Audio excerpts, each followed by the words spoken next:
Hey everyone, tonight we're drifting back to the 19th century, to the quiet corridors and locked gardens of the Victorian Asylum, a world built not from cruelty alone, but from an earnest, if deeply flawed, belief in healing through order. A world of endless hallways, polished floors, and the low murmur of human minds trying to find their way home. So before we begin, take a moment to get comfortable. Like the video, subscribe if you haven't already, and let me know in the comments where you're listening from and what time it is for you. It's always strangely comforting to see people from different corners of the world all drifting off to the same story at the same time. Now, dim the lights. Maybe turn on a fan for that soft, steady hum in the background, and let's settle in for tonight's quiet descent into history. We're going to explore a place that promised peace and sanity, but often delivered only stillness and routine. A place where silence was a kind of treatment, and the mind was measured by how still it could become. This is what life was like inside a Victorian asylum.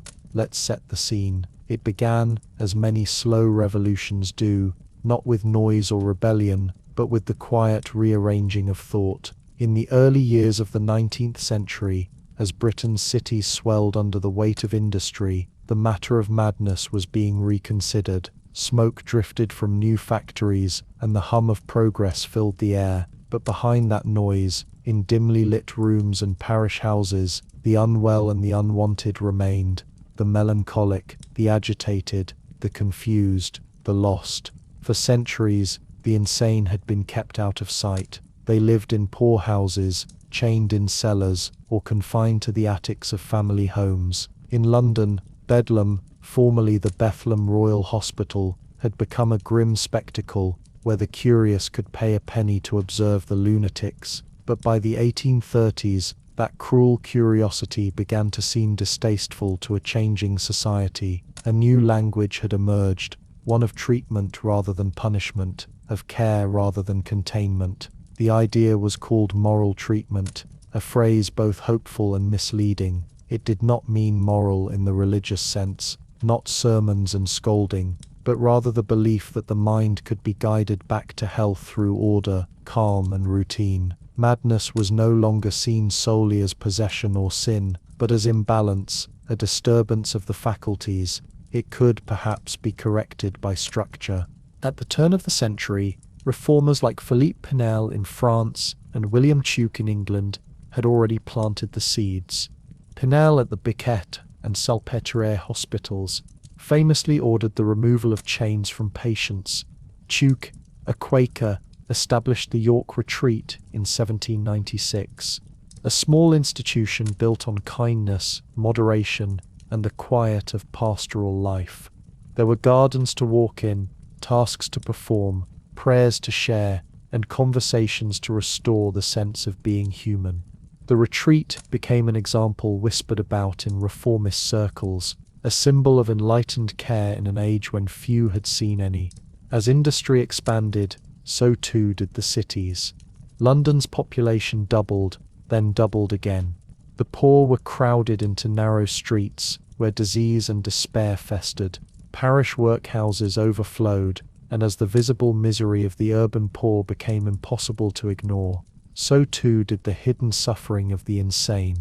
By the 1840s, the idea of a purpose-built asylum had taken hold across Britain, a place to gather, to manage, to heal, perhaps even to reform the disturbed mind. It was an idea born of both compassion and control. The County Asylums Act of 1808 had already allowed local authorities to establish such institutions, though few acted upon it until the Lunacy Act of 1845, which made it a legal duty for every county to provide an asylum. The nation's landscape soon began to change. Across rolling countryside, and on the edges of growing towns, vast complexes of brick and stone began to rise, symmetrical, orderly, and remote. They were designed not only as hospitals, but as monuments to a new kind of reason. Each asylum was to be self-contained, a microcosm of the rational world. It would have its own chapel, bakery, laundry, and farmland. Its corridors would be wide and its windows high, its wards filled with light, as if illumination itself were a form of medicine. Gardens were laid out in geometric patterns, so that nature too appeared obedient. The architecture of the mind, they believed, could be rebuilt through the architecture of the building. Yet beneath the optimism ran quieter motives. The state found in asylums a way to manage social disorder. Madness was unpredictable. It disrupted the moral fabric of the household, the rhythm of labor, the order of streets. The asylum in its calm isolation promised to contain that disorder. It was a compromise between charity and control, between conscience and efficiency. Inside these new walls, moral treatment meant routine above all else. Patients would rise early, work if they could, walk in the gardens, eat at regular hours, attend chapel, and sleep by evening bell. Idleness was seen as the root of despair, thus every minute of the day was filled. Gentle labor, cleaning, sewing, gardening, was prescribed as both occupation and remedy. Conversation was moderated, emotional expression observed, and behavior recorded in ledgers of quiet precision. Doctors, then called alienists, took careful notes on progress, using the language of reason to describe the unreasoned. They categorized minds into melancholic, maniacal, imbecilic, or idiotic. Each label carried its own set of expected behaviors, its own probable course. In these early years, the asylum was as much a study of human order as it was of healing. Still, the belief in the curative power of order was genuine. The first generations of superintendents saw themselves not as jailers but as moral guides, shepherding lost intellects toward normality. Visitors were often struck by the quietness of the wards, the absence of chains, the presence of light and air. Compared to the filth of earlier madhouses, these new asylums were palaces of reform. Yet even in these first days, the seeds of monotony were already there. Moral treatment required obedience, a submission of the self to the structure of the institution. What appeared calm to the visitor could feel, to the patient, like suffocation. The same walls that kept chaos out also kept humanity in. Still, the age believed in its benevolence.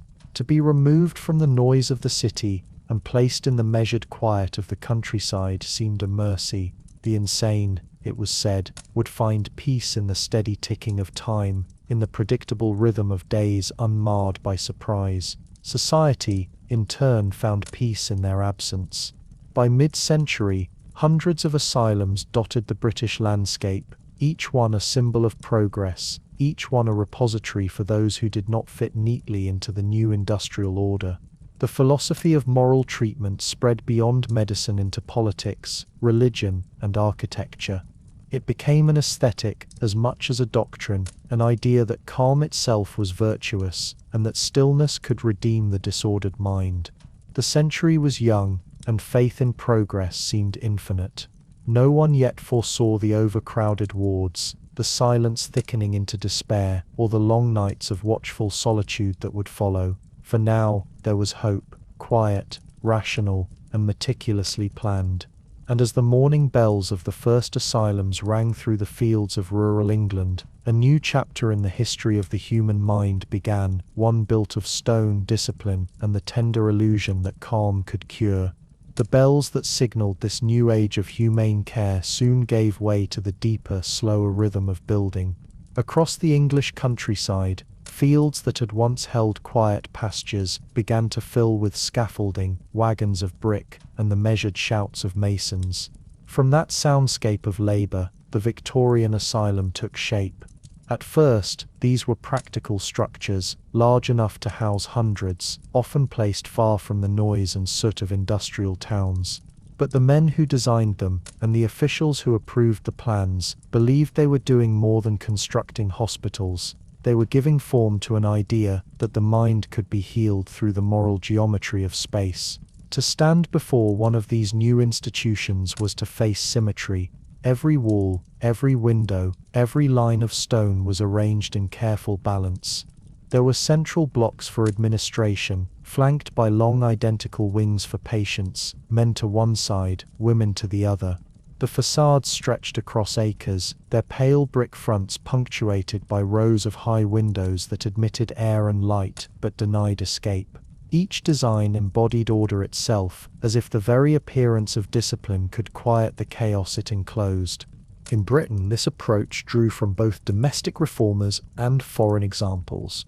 The influence of Thomas Story Kirkbride, the American physician who in the 1840s devised a model for asylum architecture, spread across the Atlantic. Kirkbride believed that beauty, openness, and light were central to recovery. His plans called for long, staggered wings radiating from a central building, allowing fresh air to circulate and patients to be separated according to condition.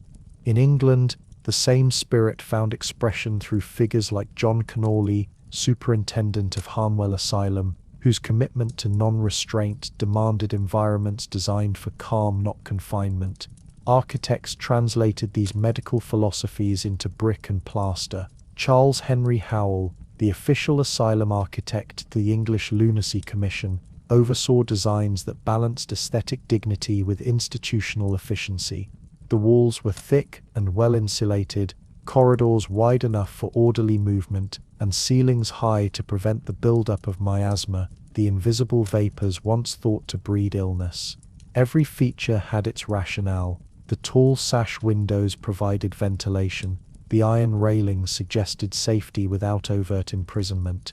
Gardens were enclosed by low walls to permit air and oversight in equal measure. The work proceeded slowly, rhythmically. Stone was quarried from nearby hills. Lime was slaked and mixed with sand, giving off its sharp, chalky scent. Carpenters set to work on beams and staircases. Laborers laid endless lines of brick, the click of their trowels echoing across empty fields. In official reports, the Lunacy Commissioners praised each new structure as a triumph of modern compassion. In the early morning, mist often clung to the half-built wards, softening their edges so they appeared to rise not from the ground but from thought itself. When the roofs were finally sealed and the scaffolding came down, the buildings stood like cathedrals to a secular faith in order. Some were vast, housing 1,000 souls. Others were smaller, designed for a few hundred. All followed the same logic. Central administration connected to kitchens, laundries, workshops, and chapels. Beyond them spread the wards, long echoing galleries of polished stone floors and whitewashed walls. The scent of lime wash would linger for decades. Around the perimeter lay the airing courts, carefully measured rectangles of earth bordered by gravel paths. Each court had its own fountain or gazebo, its shrubs trimmed into precise shapes. These were not gardens for beauty but for symmetry, designed to soothe by repetition. Patients would walk there in lines, supervised but not chained, moving in circles that mirrored the predictable orbit of their days. Inside, architects provided for light. Skylights pierced the ceilings of day rooms, large arched windows framed the countryside beyond. The idea was that sunlight itself could purify, that darkness bred disturbance. Even the placement of furniture reflected this belief. Chairs arranged at regular intervals, tables positioned so that sightlines remained clear. The visual order was meant to insinuate mental order. The echo of footsteps along those corridors was part of the architecture too. Stone and tile carried sound, creating a subdued murmur that filled the air without breaking silence. It was thought that this quiet resonance would calm rather than agitate. In winter, iron radiators hissed faintly. In summer, the smell of cut grass drifted through the open windows. When inspectors visited these new institutions, they recorded details with bureaucratic satisfaction. The walls were clean, the air wholesome, the wards cheerful. To the reforming eye, this was a victory over the filth and cruelty of the past. To the laborers who had built them, the asylums were simply work completed, structures to be left behind as they moved on to other contracts. But once occupied, the perfection of the design began to change its meaning. The symmetry that seemed benevolent from outside could feel unending within. Corridors stretched too far, repeating themselves into abstraction. Windows that admitted light also revealed the same view every day, the same clipped lawns, the same trees beyond the boundary wall. Patients spoke when they could, of feeling lost in sameness. Yet this sameness was the point. Predictability was the treatment. Still, for visitors and officials, the buildings stood as proof that society was enlightened. Illustrations appeared in journals, showing grand elevations and stately entrances, described in the language of progress. The asylum was not to be hidden anymore, it was to be admired. It represented a nation's conscience built from stone. Some asylums adopted the so-called pavilion plan, dividing patients into separate blocks linked by corridors or covered walks. Others preferred the corridor plan, with wards opening directly from long central hallways. Whatever the layout, each embodied hierarchy: the superintendent's quarters at the center, staff accommodations nearby, and patients radiating outward according to gender, class, and perceived sanity. The order of the mind was mapped onto the ground itself. As decades passed, these designs multiplied. By the 1860s, nearly every county had at least one asylum, some boasting elaborate towers and landscaped drives. They were often built on hillsides, their facades facing south to catch the sun. Even in decay, many would remain visible for miles, a reminder of an age when architecture carried the weight of moral aspiration. The foundations of stone and order were more than metaphor. They were the physical manifestation of an era's faith in control, an attempt to make the intangible visible. Every polished surface, every measured line, whispered that chaos could be contained, if only the walls were strong enough, if only the design were pure enough. And so the country filled with these silent citadels. From Devon to Durham, from Norfolk to the edge of Wales, the asylum became part of the landscape. At dawn their chimneys smoked quietly. At dusk their windows glowed like a grid of tired eyes watching the fields. Inside, attendants moved through the still air, keys clinking softly. Outside, the lawns remained immaculate, the gravel paths neatly swept. As the last stones settled into place and the builders departed, another kind of construction began, the building of daily life within these perfect shells. The walls were ready, the wards prepared. Now the rooms would fill with voices, footsteps, and the endless rhythm of routine that defined the next generation of care. When the final stones had settled and the whitewash dried, the great buildings stood ready to receive their purpose. The fields around them, once disturbed by wagons and scaffolding, grew quiet again. Only the faint creak of new iron gates and the echo of footsteps along gravel paths broke the stillness. The wards waited, empty rooms with rows of beds, sheets tucked with military precision, windows left slightly ajar to draw in the cool breath of the countryside. The air smelled faintly of plaster and soap. Within this calm shell, the era of moral treatment would soon become a daily ritual, measured not in ideals, but in the ordinary passage of people through its doors. The first to arrive were not crowds but individuals, brought one by one. Sometimes it was the local parish officer who led them, carrying folded papers sealed in red wax. Sometimes a weary relative, an aging mother, a husband pale with confusion, came to deliver a loved one whose mind had begun to wander beyond the boundaries of home. The journey was often quiet. Carts rattled slowly over country lanes, passing hedgerows heavy with summer dust or the bleak fields of early spring. Few travelers looked up at the sky.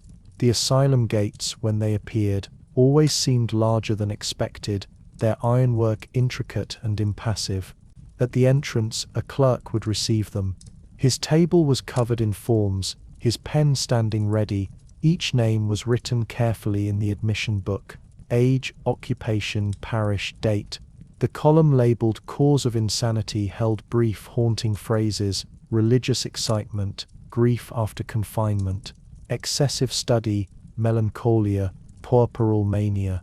In another column, a note of duration: 2 weeks, 3 months from childhood. Even at the threshold, the human mind was being transcribed into paper and ink, converted into categories that could be filed and tallied. Patients seldom spoke much. Some cried softly, others stared into the polished floor. The attendant would gently request that any personal possessions, rings, watches, letters, be handed over for safekeeping. Clothing too was exchanged. In place of the garments they had worn, each person received a uniform of the asylum, simple, durable, colorless.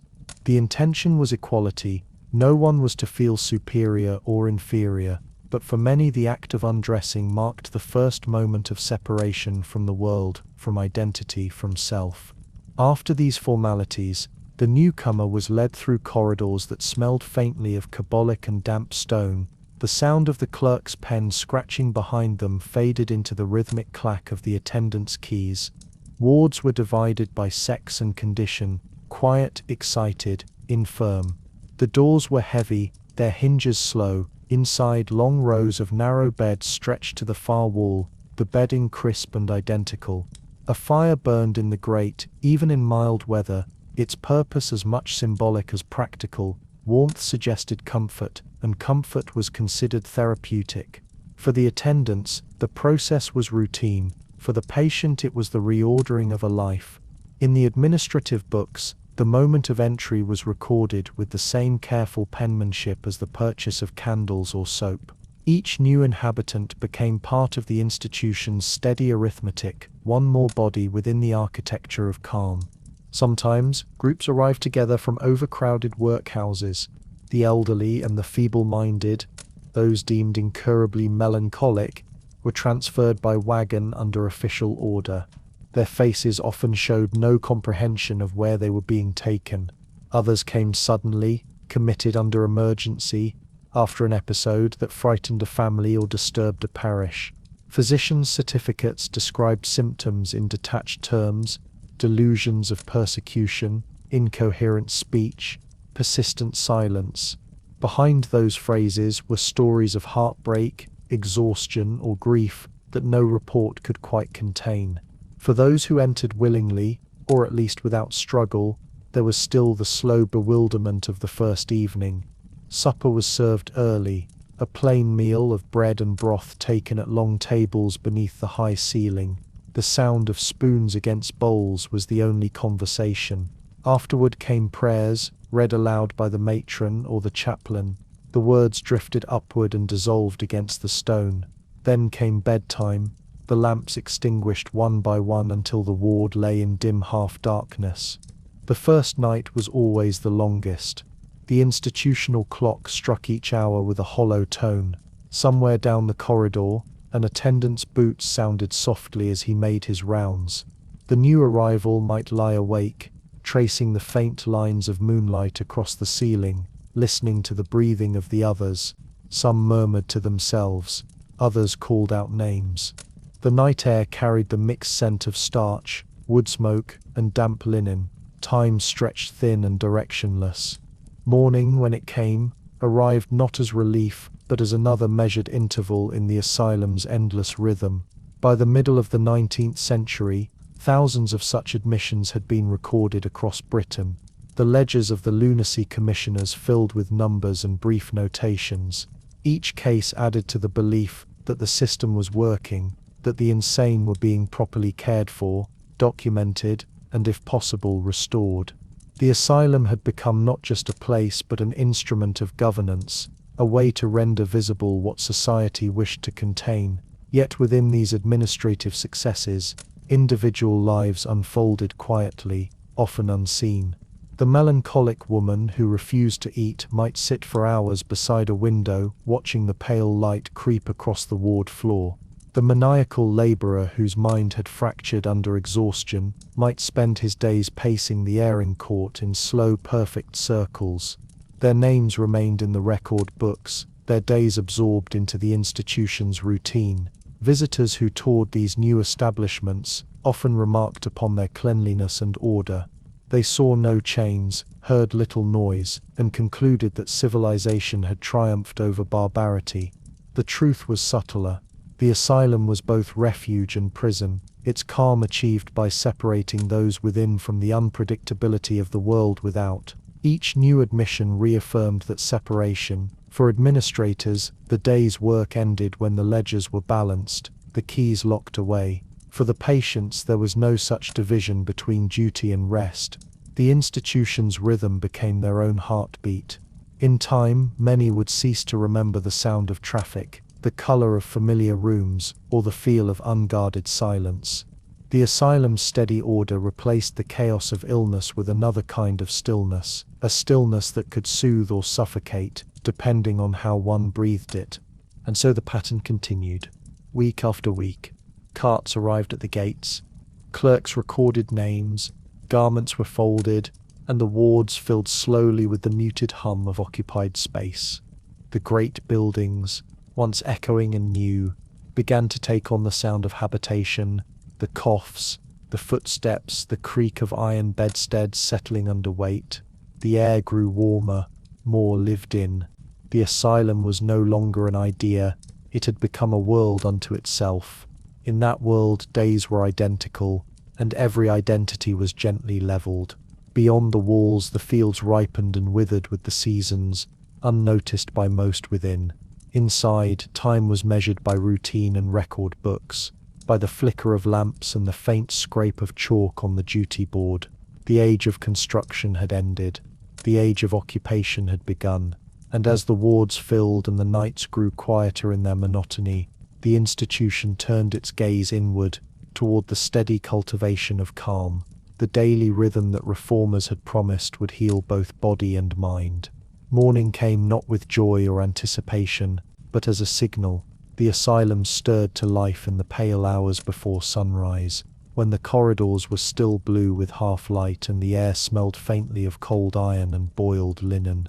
A distant bell rang, solemn and exact, its sound rolling through the long stone halls. For the patients, it was the beginning of another measured day, one indistinguishable from the last, and from the next that would follow.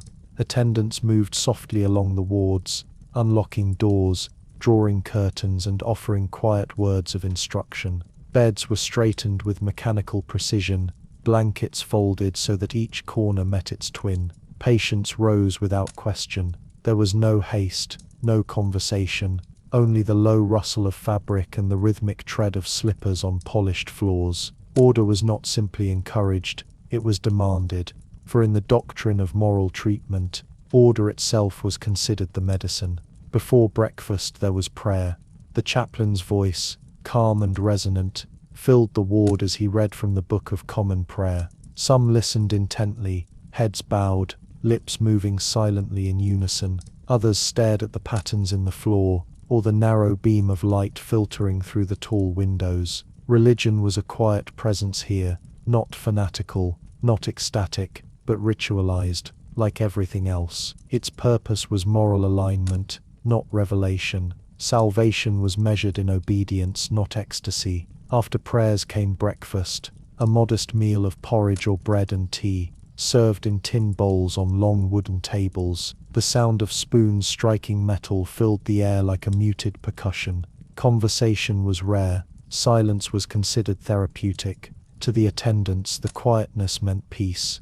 To the patients, it was often a void. Yet within that stillness, the asylum found its equilibrium. Noise, emotion, disorder, all were symptoms of the mind's turmoil. Silence, repetition, and structure were the antidotes. When breakfast ended, the day divided according to the asylum's great clock. The men were led to their workshops or gardens, the women to the laundries, kitchens, or sewing rooms. Labor was the cornerstone of treatment. It was believed that a busy hand calmed the restless mind, that purpose could mend what medicine could not. In the fields, men hoed the soil, tended to vegetables, and repaired fences. They worked in pairs or small groups, always under the watchful eye of an attendant. The air outside was crisp, the sky vast and indifferent. For a few moments, under the open expanse, they might have felt almost free, but the walls were always visible in the distance, tall and patient. Inside, the women's work was relentless, but gentle. In the laundry, the scent of soap and steam filled the air, as water sloshed in great wooden tubs. Lines of linen hung heavy in the warm humidity, and the women moved among them with quiet rhythm, folding, pressing, smoothing wrinkles until everything lay perfect and still. In the sewing rooms, needles flashed in the dim light, stitching uniforms, curtains, or bedding. Each task had a purpose. Each purpose a moral lesson. The asylum was not merely a hospital, it was a machine of reform. By midday, the rhythm continued without variation. The bell rang again, and everyone returned to the refectory. Lunch was simple: boiled meat, potatoes, sometimes soup. The portions were small but sufficient, and each patient ate at a designated place. Those who hesitated were encouraged gently but firmly. Disorder, even in appetite, was to be corrected. Afternoons were reserved for quieter forms of occupation: reading aloud from the Bible or moral tracts, letter writing, supervised and censored, or for the more agitated, solitary walks in the airing courts. These open courtyards, enclosed by high brick walls, were both garden and cage. Patients moved in slow circles under the careful gaze of attendants. There was grass, a few benches, perhaps a single tree. From a distance it might have looked peaceful, but the peace was rigid, enforced. Even here movement was controlled. No running, no shouting, no gestures of defiance. Inside the wards, nurses recorded behavior in daily logs: patient, quiet and obedient. Refused food, spoke to herself at length. The language of care was precise, unemotional, administrative. Each entry transformed a person's anguish into data. The moral treatment philosophy promised healing through discipline, but in practice it demanded surrender to the clock, to the routine, to the silence that filled every gap between tasks. By late afternoon, the asylum softened into a slower rhythm. The laborers returned from the fields, the laundresses folded their last linens, the sound of footsteps echoed down the corridors as doors closed in sequence. Tea was served, sometimes with bread or a thin slice of cheese. A few attendants might allow light conversation, stories of the outside world, of weather or harvest, but only briefly. Laughter was rare and faint, quickly swallowed by the institutional quiet. As dusk approached, the wards were lit by oil lamps. Their yellow light made the whitewashed walls glow softly, almost warmly. The patients sat in rows, reading or knitting, or staring into the flames of the hearth. The attendants moved among them with calm authority, their voices low and unhurried. The asylum's strength lay in this serenity, a serenity that felt at times more like suspension than peace. Evening prayers concluded the day. The chaplain's words, spoken with unvarying cadence, blurred into the hum of routine. For some, these moments brought comfort. For others, only the reminder of another day passed in sameness. After prayers, the lamps were dimmed, the wards locked, and silence reclaimed the building once more.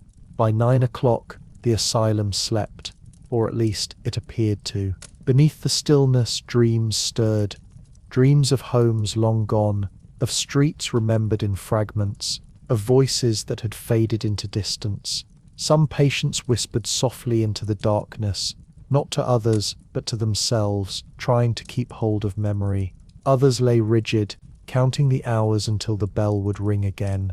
To the reformers who designed this system, the routine was an act of mercy, a structure built to replace chaos with order, to soothe minds disordered by grief, poverty, or trauma, and in some cases it did.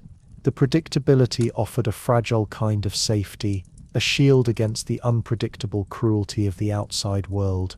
But for many, that same predictability became a prison of sameness, flattening time until days bled into each other, indistinguishable and endless. For the attendants too, the monotony took hold. They rose before dawn, performed the same tasks, and retired to narrow rooms within the grounds. Their lives, though freer, followed the same rhythm as those they watched over. The asylum consumed everyone it touched, not with malice, but with the slow weight of repetition. By the end of each week, the records were reviewed. Reports were sent to the superintendent, noting any incidents, improvements, or failures. Those who behaved with steadfast composure might be rewarded with small privileges: a walk beyond the garden, a letter delivered from family, an extra cup of tea. For others, there was only the continuation of the routine, the endless quiet labor of existing under observation. And yet, within this subdued world, something strange occurred. Many patients began to internalize the rhythm, to find in its sameness a kind of fragile stability. The asylum had become a clock, and every life within it a gear turning slowly, predictably. Healing in the Victorian sense did not mean freedom. It meant harmony with the system, the restoration of calm, the erasure of extremes. As the great clock struck midnight, its deep note rolling through the sleeping wards, even time itself seemed to submit to the asylum's will. The patients dreamed, the attendants dozed, and outside, the countryside lay still under the pale moonlight. The walls stood silent and immovable, containing hundreds of quiet breaths. Tomorrow the bell would ring again. The Victorian Asylum was never meant to feel like a prison, at least, not in theory. To the reformers and architects who shaped it, architecture itself was therapy. The arrangement of light, the measured distances between walls, the view of trees through tall windows, all of it was deliberate, intended to soothe the mind through harmony and proportion. The asylum was to be a moral landscape, where even bricks and corridors could teach restraint and serenity. The first impression was one of order. Approaching from the main gate, the building often appeared symmetrical, calm, and imposing, its central tower or dome flanked by long, evenly spaced wings. It was the embodiment of control through geometry, each section representing a category of mind, a level of disturbance, a degree of moral health. The design was not merely functional, but philosophical, a belief that the mind could be gently guided toward reason by living within a rational structure. Light was the first tool of healing. The day rooms were large, filled with windows that reached almost to the floor. The light, diffused through high panes, softened the hard edges of stone and shadow. In these rooms, patients might sit for hours, reading, sewing, or simply watching the shifting pattern of sun across the floor. It was believed that sunlight itself could purify the soul, driving away the gloom of melancholy and confusion. Too much light, however, was thought to overstimulate. The balance had to be precise, just as the balance of the mind was delicate. The corridors were long, extraordinarily long, stretching out like arteries from the central block. They allowed for walking, endlessly and aimlessly, under supervision. It was walking as therapy, walking as routine, walking as containment. The rhythm of footsteps echoing softly against the tiled floors became a sound of the asylum's inner life. Even the act of pacing was systematized, translated into a form of order. For patients too restless to sit still, these corridors were both freedom and boundary, space to move, yet always within sight, always enclosed. Beyond the walls, the gardens expanded like carefully drawn maps.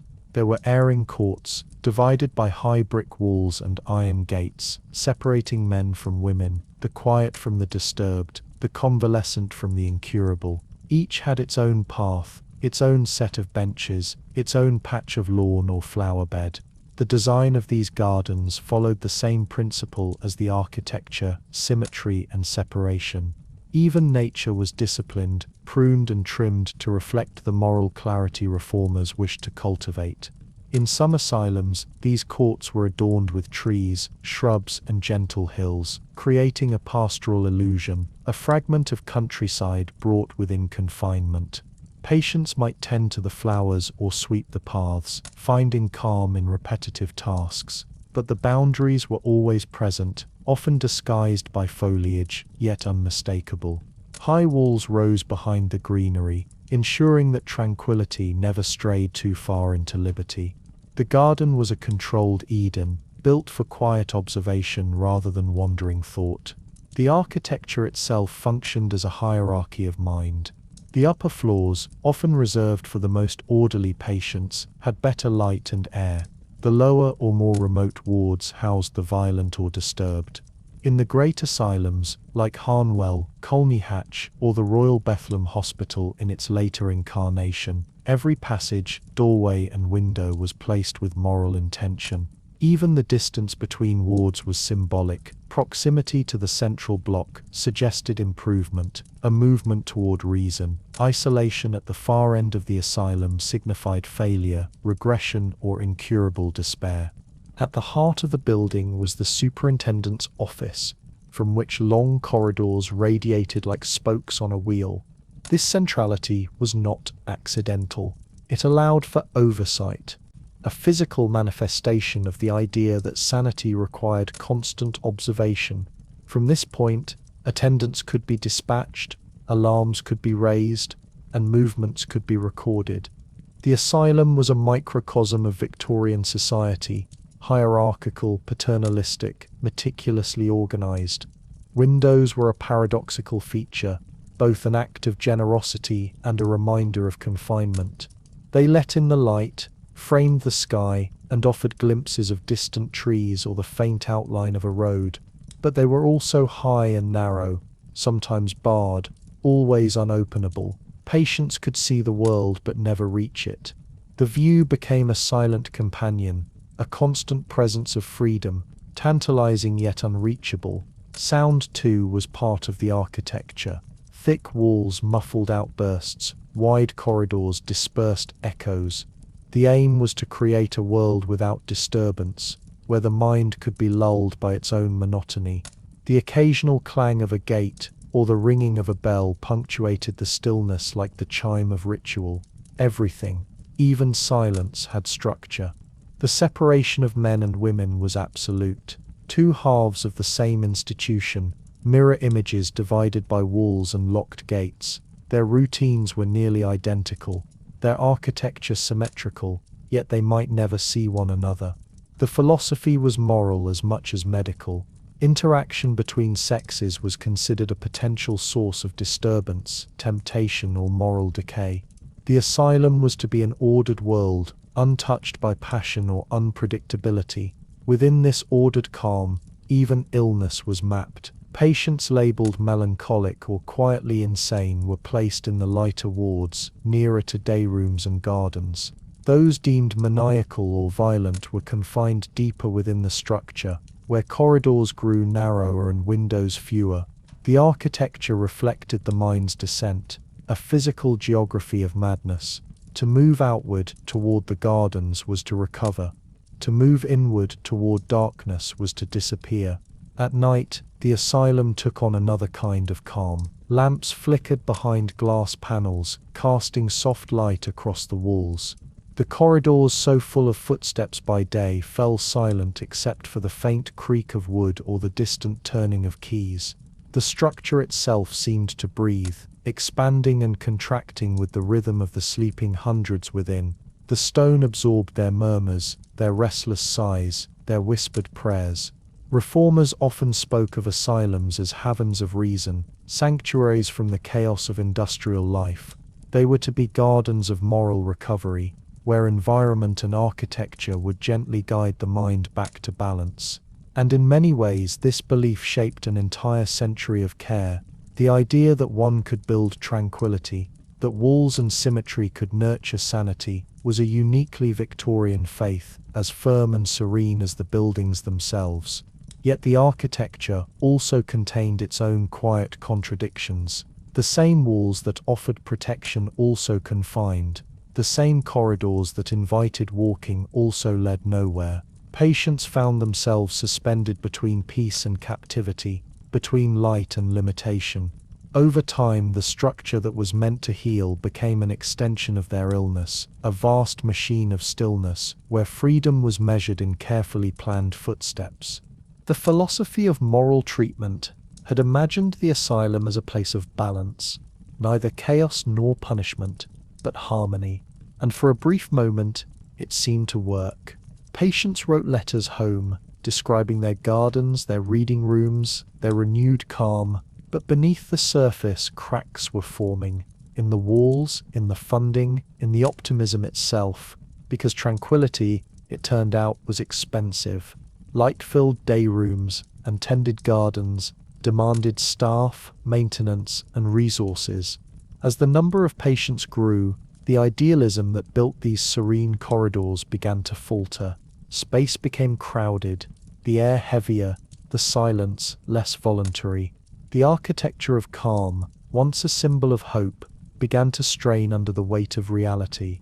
And so, as the century turned and asylums swelled far beyond their intended capacity, the very buildings meant to heal would begin to betray their purpose. The people who kept the asylum alive were in many ways its quietest inhabitants. The attendants, matrons, nurses, clerks, and superintendents formed a hierarchy as rigid and silent as the walls themselves. They moved through the corridors like extensions of the building, calm, predictable, restrained. Their presence defined the rhythm of asylum life, the opening of doors at dawn, the turning of keys, the silent observation of hundreds of fragile lives arranged neatly into wards and categories. The attendants were the visible hands of the institution, dressed in plain uniforms, men in dark coats with brass buttons, women in long grey or navy gowns with starched aprons. They embodied order through appearance. To patients they were both guardians and jailers. Their duty was constant vigilance, to ensure safety, prevent escape, and maintain calm. They carried keys that hung heavy from their belts, the metallic clinking of them marking authority in motion.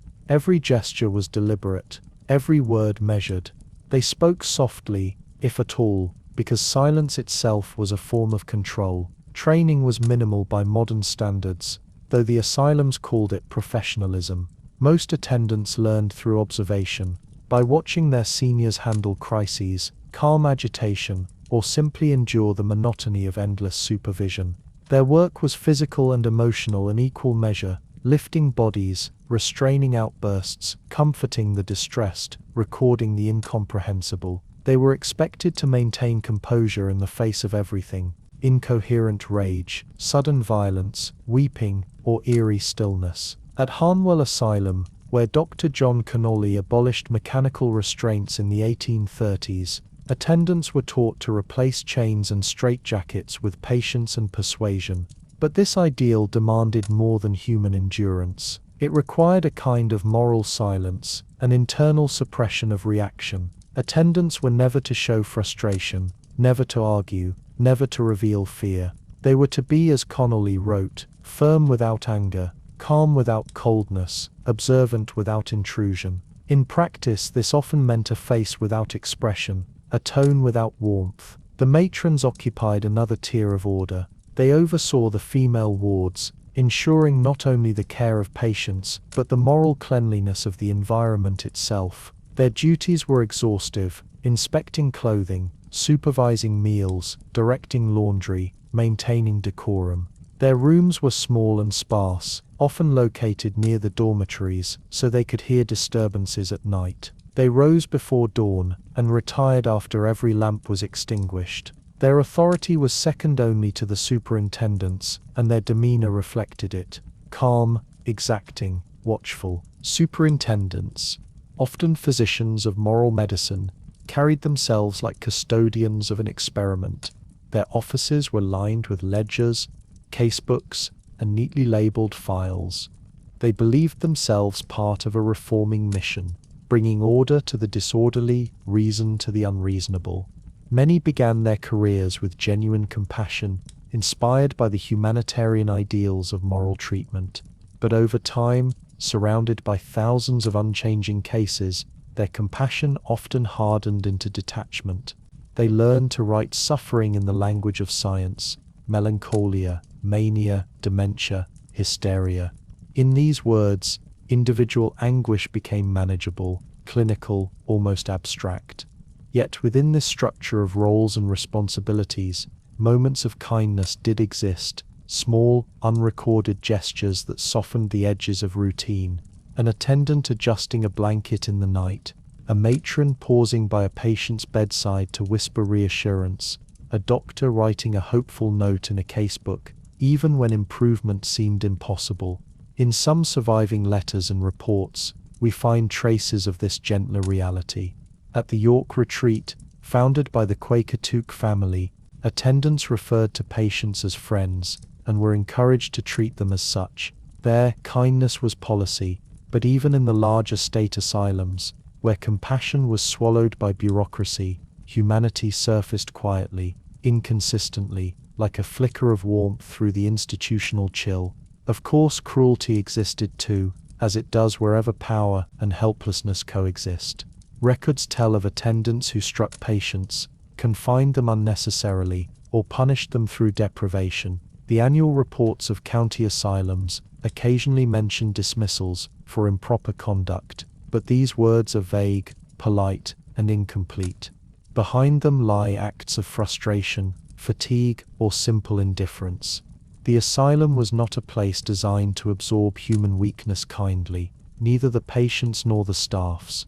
Exhaustion bred resentment. Resentment hardened into cruelty. Between kindness and cruelty lay the vast middle ground of indifference.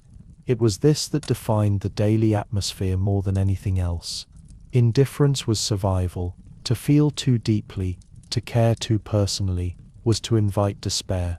Most attendants learned to see without seeing, to hear without listening, to record suffering as routine. The moral treatment philosophy demanded calmness from everyone, even when calmness meant emotional withdrawal. In the ledgers of Victorian asylums, staff notes appear in a single column beside patient names. They are written in a tone of almost bureaucratic serenity. Patient refused nourishment. Patient complained of voices. Patient quiet. Employed in needlework. Each line, stripped of emotion, becomes a fragment of an enormous, dispassionate record. Together these fragments create the rhythm of the institution, a rhythm of observation without empathy, care without connection. The superintendent's annual reports reflected this same tone. They were public documents, submitted to committees, filled with statistics and moral commentary. Of the 742 patients admitted this year, one might read, a considerable number presented symptoms of moral insanity, intemperance, delusion, or religious melancholy. Several have improved under the system of steady employment and supervision. Improvement was quantified, as though the mind could be measured in percentages. The language was calm, almost comforting, yet behind it lay an immense quiet sorrow. Within the asylum, silence became a shared condition, not only for patients but for those who cared for them. Conversations between attendants were hushed. Laughter, when it happened, felt out of place, quickly fading into apology. The walls absorbed every sound, magnifying it in the mind until even whispers seemed intrusive. Over time, many attendants adopted the same subdued manner as their charges. Their lives, too, were ruled by bells, schedules, and surveillance. The line between watchfulness and participation blurred. In the evenings, after the final rounds were complete, attendants sometimes gathered in their quarters, small rooms near the wards furnished with a stove, a table, and a few worn chairs. They sat in silence or spoke softly of home, wages, or the weather. The conversation rarely strayed to the patients. It was not indifference exactly, but avoidance, an unspoken rule that the weight of the asylum should remain outside those few moments of rest. For the matrons, solitude was constant. Their authority isolated them. Their proximity to suffering left no room for companionship. Some stayed in the post for decades, their names appearing again and again in the records, unchanged except by age. They became part of the building's memory, steady, unremarkable presences who oversaw generations of forgotten lives. The superintendent's silence was of a different kind. Administrative, intellectual. He walked the grounds with measured steps, inspected wards, signed forms, dictated letters. His calmness was a mask of professionalism, yet behind it often lay fatigue and a quiet melancholy of his own.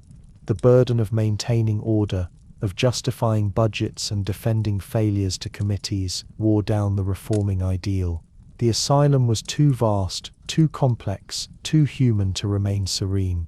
But decorum demanded that serenity be maintained, at least in appearance. In the end, it was the staff who kept the illusion intact, who ensured that the asylum remained a place of calm, at least to the outside eye. They polished its floors, enforced its silence, and carried its keys. Their own lives became reflections of the same moral discipline once prescribed to the patients: obedience, restraint, and composure.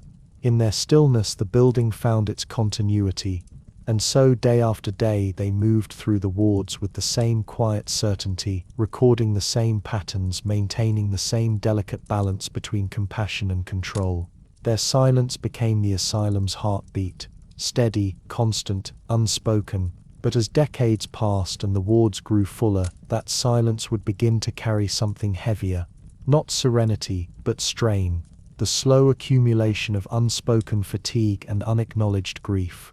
For both patient and attendant, the line between care and containment would soon begin to blur entirely. Morning light entered the asylum as a soft, diluted haze through tall sash windows. By the time the first bell sounded, the day's rhythm had already begun. In every ward, attendants moved briskly, ushering patients toward the duties that would occupy them until dusk. To modern eyes, it might have seemed a form of servitude. But within the philosophy of moral treatment, it was something nobler, a cure through labor, a belief that the mind, once given purpose, might slowly right itself through work. The Victorians held work in near religious esteem. Idleness, they believed, bred despair and confusion. The steady application of one's hands, even to the smallest, most repetitive task, was thought to reconnect the mind with reality, to discipline the self through motion. The asylum took this principle and expanded it into a complete system of therapy. Every hour, every gesture, every sound of movement was part of a grand design to restore the lost rhythm of the sane world. The great laundry rooms were among the busiest spaces in the institution. High-ceilinged and humid, they smelled of soap, hot water, and wet linen. Here rows of women in coarse uniforms stood beside wooden tubs, their sleeves rolled up, arms deep in suds. The air shimmered with steam, water splashed rhythmically, punctuated by the dull thud of wrung fabric and the hiss of irons. Piles of folded linen accumulated in corners, sheets, uniforms, towels, forming silent monuments to unending repetition. For hours they worked, methodically, as attendants supervised from the edges of the room. Conversation was permitted only in murmurs. The work itself was both exhausting and strangely soothing, the motion of washing, wringing, folding, and pressing repeated like a mantra, endless, predictable, impersonal. To the asylum's doctors, this routine was not merely productive but moral. It replaced chaos with sequence, impulse with duty. To the patients, it was sometimes punishment disguised as virtue, yet, at other times, it offered a fragile sense of meaning. Elsewhere, in the sewing rooms, the sound of needles clicking through cloth filled the air, a quiet, metallic rhythm that echoed faintly along the hallways. Women mended garments, stitched uniforms, or embroidered initials into sheets. Their work was inspected at the end of each day, not for artistry, but for steadiness. Regularity was praised, irregularity noted in the ledger. Calmness, after all, could be measured in stitches. For the men, labor took place beyond the main buildings, in workshops, on farms, and in the sprawling asylum gardens that stretched to the edge of the countryside. These were the places where the philosophy of work as cure became most visible. The gardens, designed both for beauty and function, were laid out in strict order, paths straight and clean, flower beds symmetrical, fields measured by the yard. The soil was dark and heavy, and it carried the scent of earth and rain. In early morning, groups of patients were led out under the supervision of attendants. Some carried hoes and spades, others pushed barrows or carried buckets. They worked in silence, digging, planting, trimming hedges, raking gravel. The scrape of metal against stone, the soft rustle of leaves, the rhythmic thud of boots on damp ground, all merged into a slow, hypnotic music. Labor here was not about productivity, but about rhythm. It filled the long hours with movement. It occupied restless hands. It gave shape to otherwise shapeless time. The asylum farm supplied the institution's kitchen, vegetables, eggs, sometimes milk or meat. Every harvest was reported in the superintendent's annual summary, not merely as sustenance but as moral evidence, proof that the institution's methods produced order and thrift. 70 bushels of potatoes, one report might read, raised by the industrious efforts of the male patients. Each number stood as a testament to diligence and reform. In the carpentry rooms, saws rasped steadily as men shaped wood into furniture, crates, or frames. The smell of sawdust mingled with that of oil and damp wool. Light fell in golden slats through the workshop windows, illuminating dust that drifted lazily through the air. The attendants kept close watch, not from cruelty, but necessity. Even simple tools could become dangerous in the wrong hands. And yet, many patients found in these tasks a rare peace, the satisfaction of creation within constraint. Everywhere, work was infused with moral symbolism. It was not enough to occupy the body, one must discipline the soul. Industriousness appeared frequently in casebooks and reports, a word used almost as diagnosis and prognosis combined. To work willingly was a sign of recovery, to refuse was evidence of persistent disorder. Some patients learned this language quickly, performing obedience as a kind of survival. Others, more defiant, resisted, standing motionless at their benches, letting tools fall from their hands. Their defiance was met with quiet reprimand, sometimes isolation, sometimes a reduction in privileges. The asylum did not shout its authority, it enforced it through the slow weight of expectation. Even the cleaning of the wards was therapeutic. Floors were scrubbed until they shone, windows washed until the glass caught the morning light in perfect gleam. The sound of mops moving across tiles, a wet rhythmic swoosh, echoed softly through the corridors. Attendants praised diligence, corrected carelessness. Patients were encouraged to take pride in their surroundings, to see cleanliness as reflection of inner calm. Dirt, disorder, and decay were the visible signs of madness, their absence proof of progress. Work filled not only the day but the imagination of the asylum. It gave structure to every report, every philosophy of care. Reformers wrote treatises on its virtues. The York Retreat's founders saw in labor a sacred balance between physical and spiritual health. The superintendent at Colney Hatch once described work as the axis upon which sanity revolves. These were not idle words, they were doctrine shaping decades of institutional practice. Yet beneath this doctrine ran quieter truths. For many patients, work was simply fatigue, a blur of hours indistinguishable from one another. The smell of soap clung to their hands, the ache of repetition settled into their bones. Some labored until exhaustion, not from choice but from compulsion disguised as treatment. Others, particularly the chronic cases, performed their tasks automatically, without comprehension or resistance. Their work became a kind of trance, movement without meaning, endurance without expectation. Still, there were moments when the rhythm of labor brought fleeting calm. A patient in the garden might pause to watch a line of geese crossing the field, or listen to the soft hum of bees over the flowers. Another, folding sheets in the laundry, might find comfort in the simple neatness of the pile before her. These small moments, unrecorded, unnoticed, were the quiet successes of the asylum. They did not cure madness, but they softened its edges. As dusk fell, the day's labor ended. Tools were collected, hands washed in cold water, aprons hung neatly in rows. The patients filed back into the wards, their movements slower now, bodies heavy with the weight of effort. The gardens fell silent except for the whisper of wind through the hedges. In the workshops, the scent of sawdust lingered after the lamps were extinguished. The asylum's stillness returned, rebuilt each night after a day of controlled motion, and in that stillness lay the institution's fragile illusion that peace could be constructed through order, that sanity could be coaxed back through the steady rhythm of hands at work. For those who designed and defended the system, labor was not punishment, it was salvation rendered in the language of productivity. But for those who lived it, it was simply another form of endurance, the daily ritual that replaced freedom with repetition, noise with silence, thought with habit. Outside, the countryside darkened. The chimneys of the asylum released faint wisps of steam into the cooling air. Somewhere in the wards, a patient drifted to sleep with the faint smell of soap still clinging to her skin. Tomorrow, the bell would ring again, and the same motions would begin. The folding, the digging, the scrubbing, repeated until all distinction between days dissolved.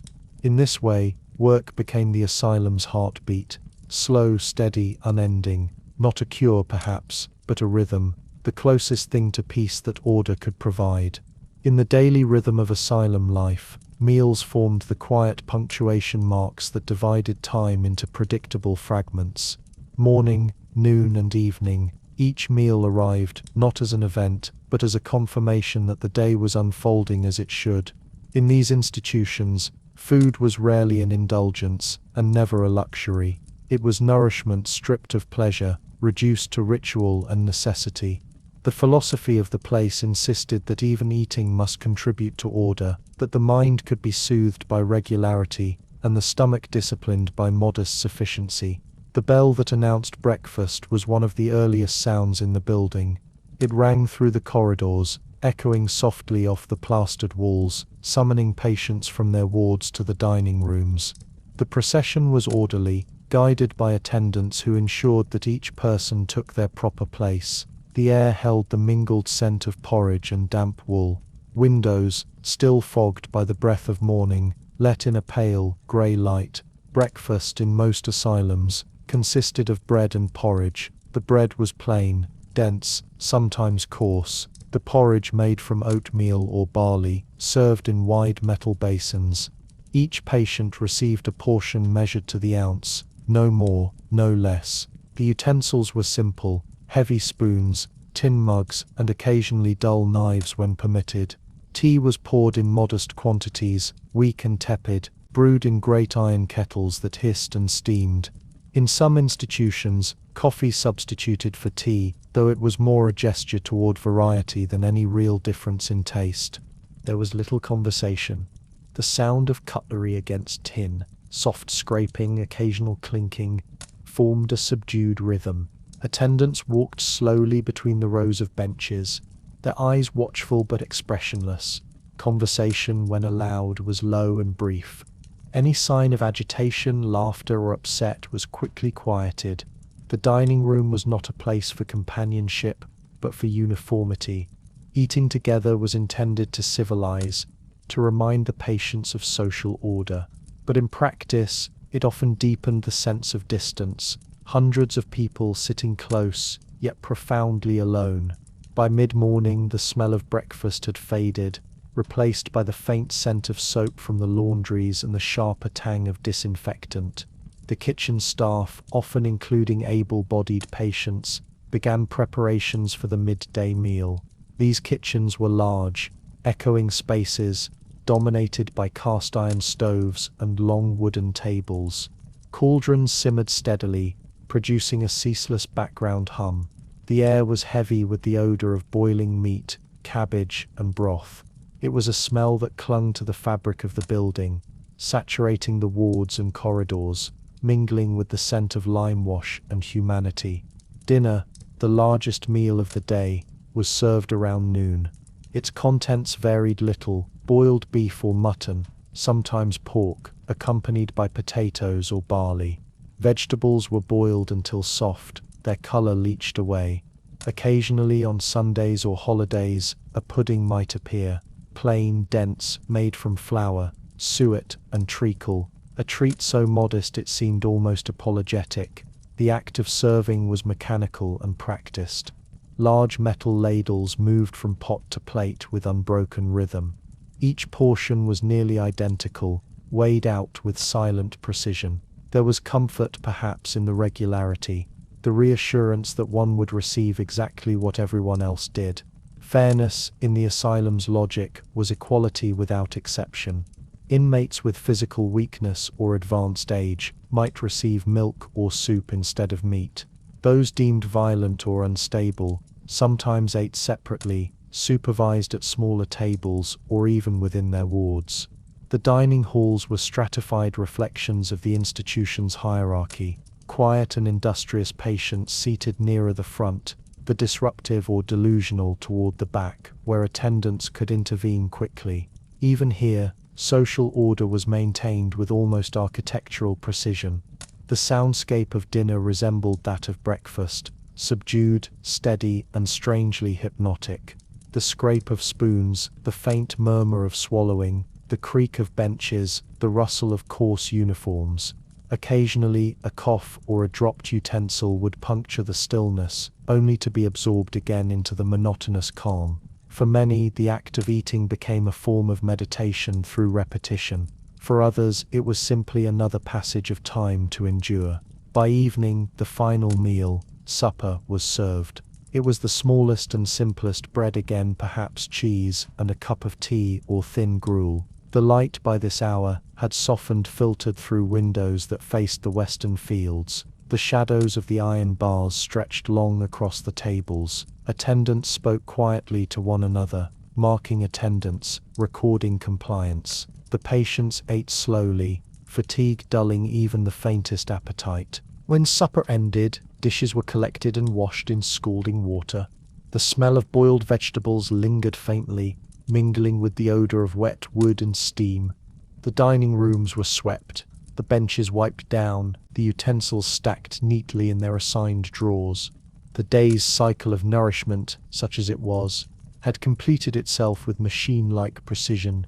Behind this routine lay an entire system of economies and regulations. Asylums were, after all, enormous institutions to maintain. Hundreds, sometimes thousands of mouths to feed on limited public funds. Superintendents recorded expenditures with care, balancing thrift with sustenance. No extravagance, the inspectors often wrote, but no cruelty through parsimony. It was a delicate balance. Meat was purchased in bulk from local butchers, bread baked in the asylum's own ovens, vegetables grown on the institution's farms.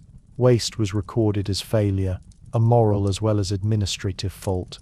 Menus were codified, diets classified by type: ordinary diet for the majority, low diet for the weak or sick, extra diet for the recovering. Everything was systematized, charted, reviewed. Reports described with bureaucratic satisfaction the quantity of loaves baked, the gallons of broth consumed, the annual savings achieved through efficient management. Within these numbers lay the lives of the patients, their hunger translated into ledgers. The monotony of asylum food mirrored the monotony of its days. Patients who had lived within these walls for years could predict each meal by scent alone. There was no surprise, no indulgence, and very little joy. Yet, within the quiet sameness, there was also stability, a form of nourishment for the mind as much as for the body. The regularity of food, its unwavering arrival, was proof that the world, at least within these boundaries, would not change too suddenly. In winter, the meals took on a different texture. The air inside the dining rooms grew dense with the steam of boiled turnips and the smell of damp wool coats. Frost gathered on the window panes, melting slowly under the heat of breath and soup. Patients huddled closer, not for warmth, but for the faint comfort of proximity. In summer, the rooms were stifling, the air thick and still. Windows were opened, letting in the scent of cut grass and distant fields, though it mingled uneasily with the ever-present aroma of cooked cabbage. In rare instances, meals were moments of small rebellion. A spoon dropped deliberately, a crust of bread hidden in a sleeve, a portion refused. The attendants noticed everything. Refusal to eat was documented carefully. Patient shows signs of obstinacy, and sometimes treated as symptom rather than protest. In a system built on routine, deviation was pathologized. Even hunger or lack thereof became diagnostic evidence. For the staff, the meals were both duty and respite. They ate separately, their food modest but better prepared, their conversation low and practical.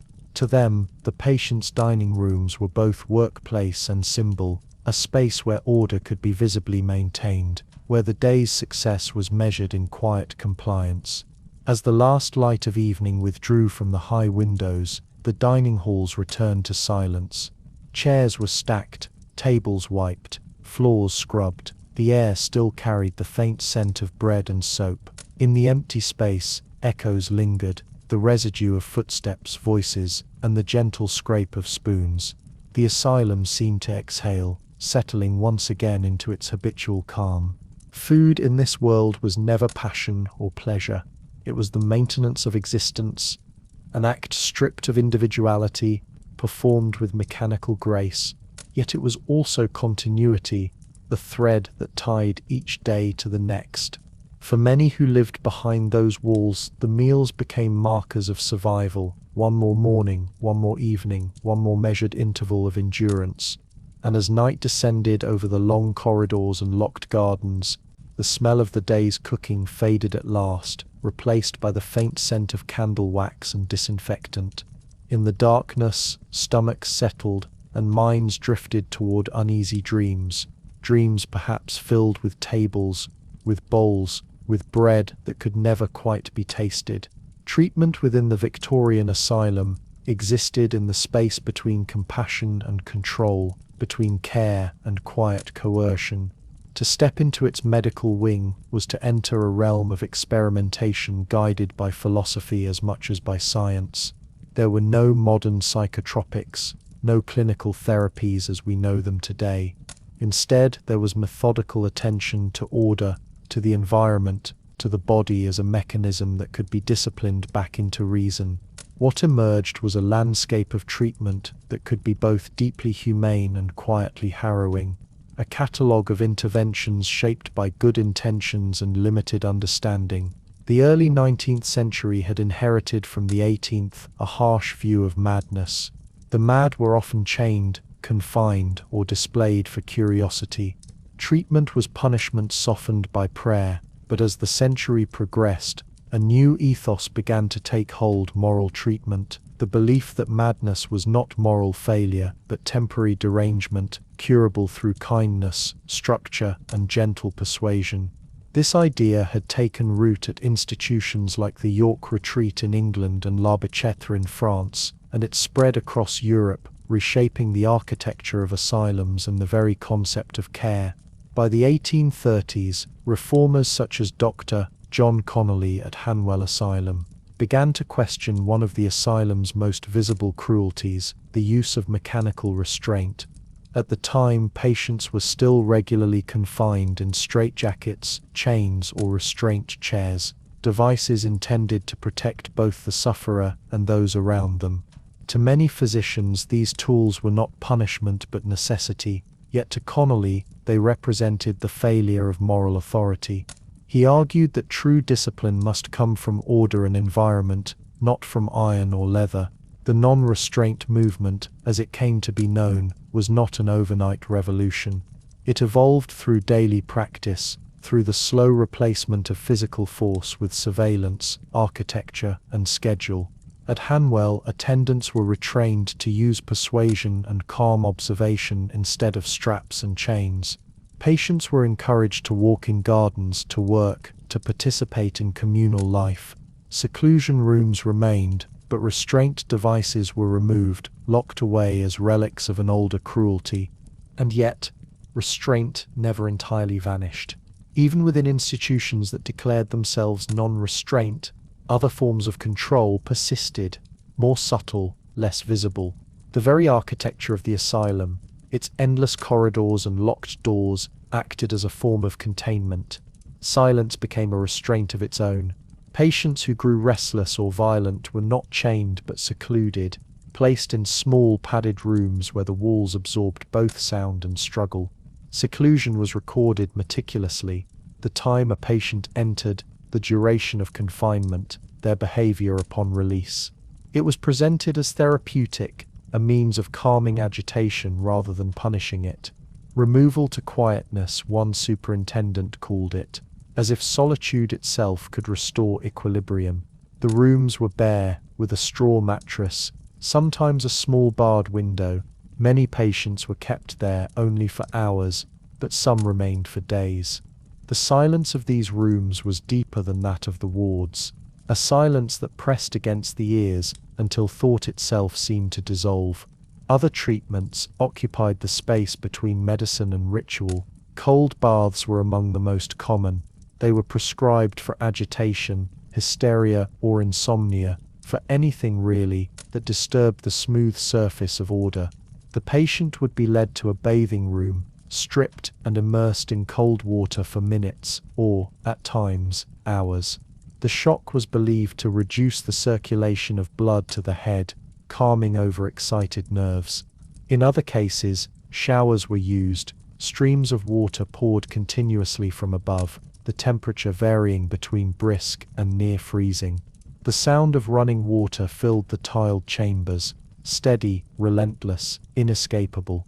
Hydrotherapy, as it was later called, developed more systematized forms, the pack, where patients were wrapped in wet sheets and then blankets, confined within them for extended periods, the cold gradually giving way to warmth. The intention was soothing, the effect often numbing. The theory behind it was rooted in physiology, that the nervous system could be regulated through the body's response to temperature, that agitation could be cooled, despair warmed. It was, in its way, a physical manifestation of moral treatment's faith in environmental cure. Then there were medicinal sedatives, the quiet companions of the asylum's philosophy of calm. Opium and its derivatives, laudanum, morphia, were common, dispensed in careful doses. Chloral hydrate, introduced later in the century, became a favored hypnotic. These drugs were not curative, but pacifying, tools for maintaining the asylum's stillness. Doctors recorded their use in ledgers, 10 drops of laudanum administered before bed. Patients slept soundly. The repetition of such entries reads like liturgy, ritual affirmations that control had been maintained through chemistry. There were also treatments of the digestive kind, emetics, purgatives, and dietary interventions. Madness, it was often believed, stemmed from imbalance in the stomach, the liver, or the bowels. Patients were given tonics of iron or quinine, or subjected to strict diets of milk and bread. The goal was bodily harmony, the restoration of an invisible equilibrium between organs and mind. Modern readers might find such measures crude, yet they reveal the era's earnest attempt to treat insanity as a physical, treatable condition, not a moral curse. In some institutions, bleeding and blistering survived longer than one might expect.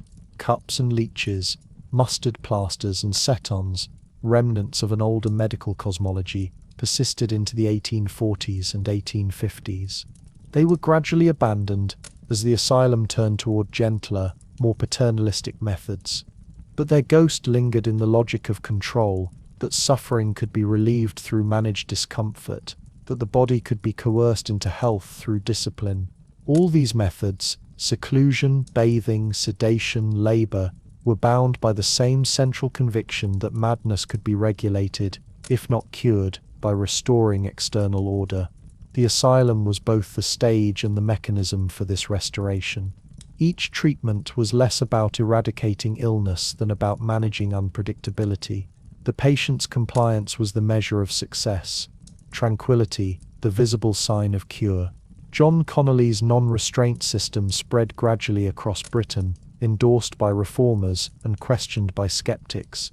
Critics argued that it merely replaced visible cruelty with invisible control. Supporters saw in it the triumph of moral civilization. The truth, as so often in the history of care, lay somewhere between. Violence diminished, but surveillance deepened.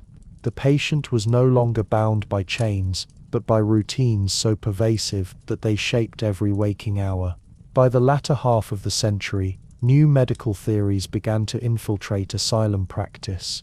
The rise of neurology reframed madness as disease of the brain. The asylum physicians, men like Henry Maudsley and Daniel Hack-Tuke, wrote of degeneration, of hereditary weakness, and nervous exhaustion. Treatment began to shift toward observation and classification, away from direct intervention. The asylum became not just a place of cure, but of study, a living laboratory of the mind. Yet the old rituals persisted, the baths, the seclusion rooms, the quiet insistence on work and diet. Science layered itself over tradition, but the daily rhythms changed little. For the patients, these treatments existed not as theories but as sensations: the cold of water against skin, the weight of silence in seclusion, the taste of bitter medicine, the faint, lingering fatigue of opiate calm. Each intervention blurred into the next, indistinguishable within the vast machinery of institutional care. To live inside the Victorian Asylum was to be both body and experiment, participant and subject in a system that sought harmony through control.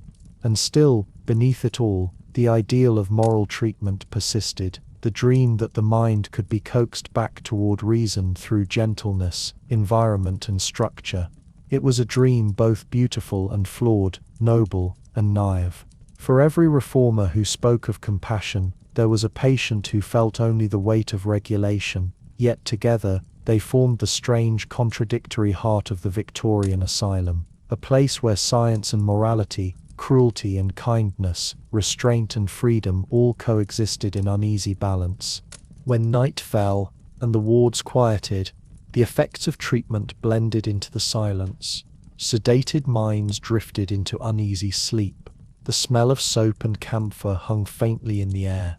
Somewhere, in a small room behind locked doors, a patient lay on a straw mattress, listening to the distant creak of the building settling. For a few hours at least, the asylum had achieved what it sought most: not cure but calm. Evening descended slowly upon the asylum, not as a single moment, but as a gradual surrender of light. The long corridors, once filled with the muted echo of footsteps and the faint clatter of utensils, began to dim beneath the flicker of gas lamps. Their soft hiss filled the silence, a delicate rhythmic whisper that became the heartbeat of the night. Shadows gathered along the walls, stretching and folding themselves into corners, settling behind doors and under staircases. The air grew heavier, colder, carrying the faint scent of damp plaster, soap and the day's boiled meals fading from memory. The transition from day to night was orderly, deliberate. The final bell marked the closing of the day's routines. Work had ceased, meals had been cleared, and the wards had been tidied into stillness. Patients returned to their assigned dormitories, guided by attendants whose movements were quiet, practiced, and economical.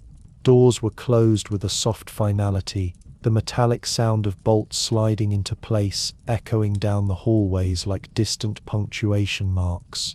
Gas lamps lined the corridors, glass globes that emitted a subdued yellowish glow.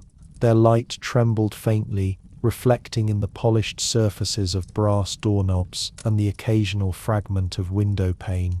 The ceilings above them were high, their plaster faintly discolored by years of rising heat and smoke. The light never reached the far corners, leaving pockets of shadow where the architecture itself seemed to sleep. The entire building, immense, symmetrical, unyielding, became a machine of quiet observation, humming softly under the weight of its own stillness. The attendants' rounds began at dusk and continued through the small hours. Each carried a lantern or relied upon the wall lamps for illumination. The sound of keys accompanied them, a faint metallic chorus that followed their every step. The keys were heavy, worn smooth by years of use, and hung from thick leather belts. To hear them was to be reminded of the boundaries of freedom, of the quiet certainty that every door was locked, every corridor closed to wandering. Their footsteps echoed softly along the tiled floors, rhythmic but unhurried. Occasionally, one would pause outside a dormitory door listening, the faint rustle of bedding, a cough, the whisper of restless movement. Inside, rows of iron-framed beds stood in perfect alignment, each identical, each separated by a narrow strip of floor. The whitewashed walls reflected the gaslight dimly, casting pale illumination over the sleeping forms. The air in the dormitories was thick, carrying the mingled scents of woolen blankets, human breath, and antiseptic. Windows, though tall, were barred and rarely opened wide, even in summer. The night air that entered was cool and faintly moist, curling around the stone lintels before dispersing into the dim room. In winter, frost formed on the inner glass, delicate white veins spreading slowly across the panes, as if the cold itself were tracing the memory of the outside world. Sleep inside the asylum was never entirely peaceful. Some patients murmured in their dreams, their voices soft and indistinct, fragments of thoughts escaping into the dark. Others stirred restlessly, the bed springs creaking beneath them. Occasionally, a sudden cry broke the silence, sharp, dissonant, startling. The attendants would turn their lanterns toward the sound, walking quietly to the source, offering murmured reassurance, or, when needed, a small dose of medicine. Then the quiet would return, as if the building itself had exhaled and settled again into its patient rhythm. Clocks marked the passage of hours, their steady ticking barely audible beneath the hush. They were placed at regular intervals along the corridors, their faces round and solemn, hands gliding through the dark with measured grace. Time in the asylum was both rigid and infinite, each hour identical to the next, yet each one an eternity for those who could not sleep. The night shift attendants learned to measure time by sound, the gradual softening of breathing, the intermittent drip of a leaking pipe, the faint click of the boiler far below. In the wards where the more disturbed patients slept, the atmosphere was different, denser, charged with a quiet tension. Doors were reinforced, locks heavier, windows narrower. A single attendant might sit in the corridor outside, chair angled against the wall, lantern beside them, casting an oval of warm light onto the floor. They were watchers in the truest sense, guardians of order through the long hours when minds were most restless. Occasionally, a patient would rise, pacing the narrow space between bed and wall, muttering softly to themselves. The attendant would watch, saying nothing, until fatigue drew the patient back beneath the blankets. Elsewhere in the asylum, beyond the sleeping wards, the night was a tapestry of small, persistent sounds. The creak of settling timbers, the faint hum of the boiler, the rustle of mice behind the wainscoting. The walls, thick with years of damp and paint, seemed to breathe, expanding and contracting with the temperature, sighing faintly in the stillness. From the airing courts outside came the occasional cry of a night bird, carried through half-open windows, mingling with the quiet murmur of wind moving through the hedges. The superintendent's quarters were lit later than most. There, beneath the steady glow of a lamp, reports were written, ledgers balanced, and notes recorded about the day's behavior. Patient calm, ate well, slept soundly. The language of the asylum's night was one of measurement and control, the transformation of human experience into record.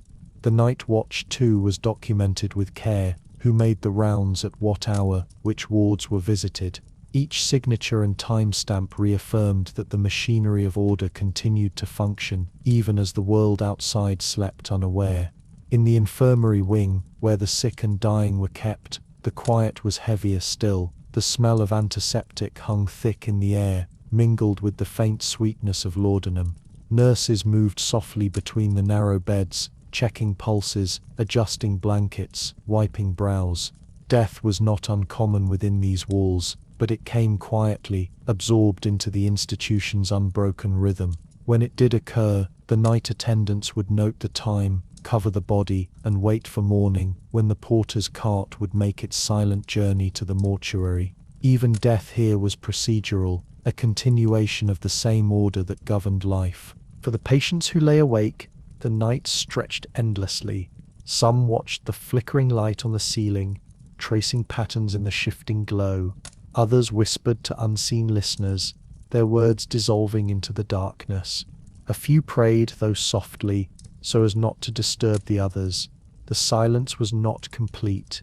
It was alive, layered with these small human sounds, each one absorbed by the vast architecture until it became part of the building's breath. By the small hours, the air cooled further, and condensation gathered on the window glass.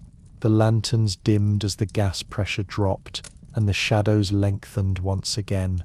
The attendants' rounds became slower, their steps measured by habit more than need. Most of the patients were asleep now, their breathing forming a collective rhythm, steady, uneven, fragile. In those hours before dawn, the asylum seemed to exist outside of time. Its walls held the weight of hundreds of dreams, anxious, confused, tender, all blending into one continuous, invisible current. The building itself seemed to listen, to hold its breath until the faintest hint of light began to return through the barred windows, and when the first trace of grey entered the corridors, the watchers prepared to hand over their keys. The gas lamps flickered one last time before being extinguished. The sound of footsteps grew faint as the night attendants disappeared into the waking hum of morning. The asylum stirred again, its silence replaced by the slow, methodical return of movement. The night, with all its muted unease and fragile peace, dissolved into the new day, and the machinery of order began once more to turn. Morning light fell slowly upon the administrative wing, filtering through high windows with a pallid greyness that seemed to match the temperament of the institution itself.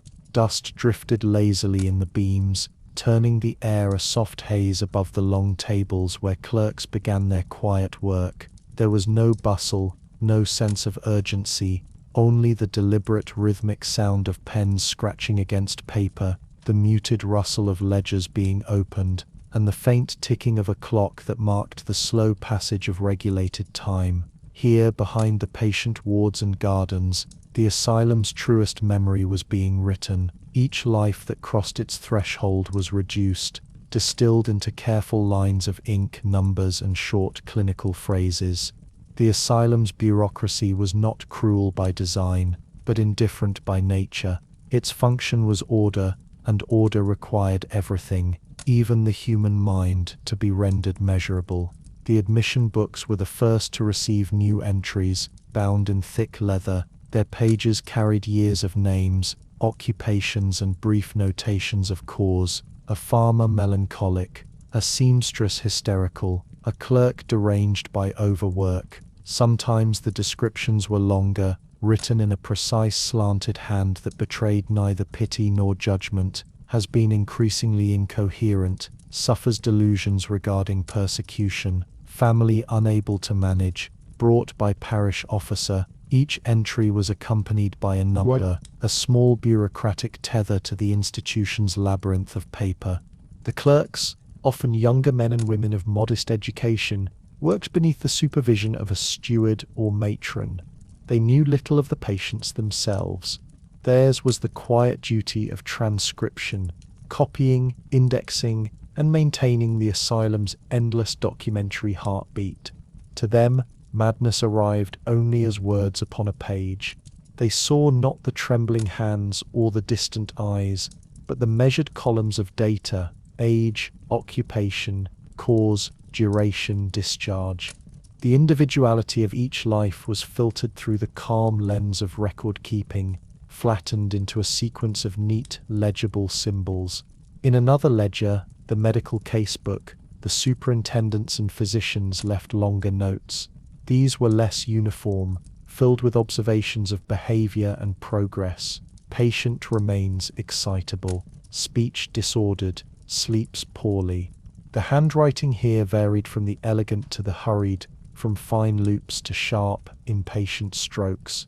Each entry, though clinical, carried faint traces of its author's temperament: the calm detachment of the scientific mind, the subtle curiosity of the reformer, the weary resignation of the veteran physician who had seen too much sameness to expect real change. The language of these notes was a world unto itself. Madness was described in gradients of civility: excitable, melancholic, idiotic, lunatic. The human condition was arranged into categories of reason and unreason, each assigned its own vocabulary of order. Women were frequently labeled with hysteria, men with mania or melancholia, poverty, grief, and exhaustion. The ordinary burdens of life often appeared in these pages reinterpreted as symptoms. Over time, as psychiatry advanced, new terms entered: general paralysis of the insane, moral insanity, delusional melancholia. The words evolved, but the impulse to classify remained unchanged. Beyond the medical records lay the censuses, large bound volumes that documented the living structure of the asylum itself. Every bed, every ward, every worker was accounted for in long lists of names and numbers. The superintendent's annual report to the county committee was compiled from these, containing tallies of admissions, recoveries, deaths, and discharges. In print, these numbers appeared sterile, abstracted from the world of suffering that produced them.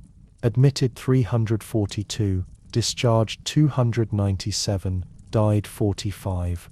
Behind each figure was a life, a person who had once loved, worked, despaired, but in the ledgers they became data, swallowed by the vast machinery of institutional record. The records extended even to the smallest transactions.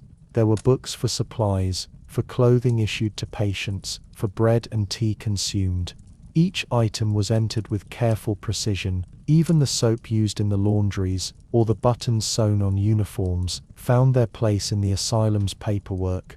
The written word was the institution's architecture, as much as the bricks and mortar. Without it, the asylum could not exist. It would dissolve into chaos. The ledgers gave it shape, a paper skeleton beneath the weight of human lives. Occasionally a clerk would come across an old entry while copying a newer one. The ink faded, the handwriting unfamiliar, the date decades past. The same names appeared again and again, those who had never left, their existence stretching quietly across pages. In the margins, an occasional note, deceased. The line would then end, but the ledger continued, indifferent to the human finality it recorded. The bureaucracy of care extended upward into the superintendent's reports to government inspectors. These documents, often printed and bound annually, were written in calm, impersonal prose.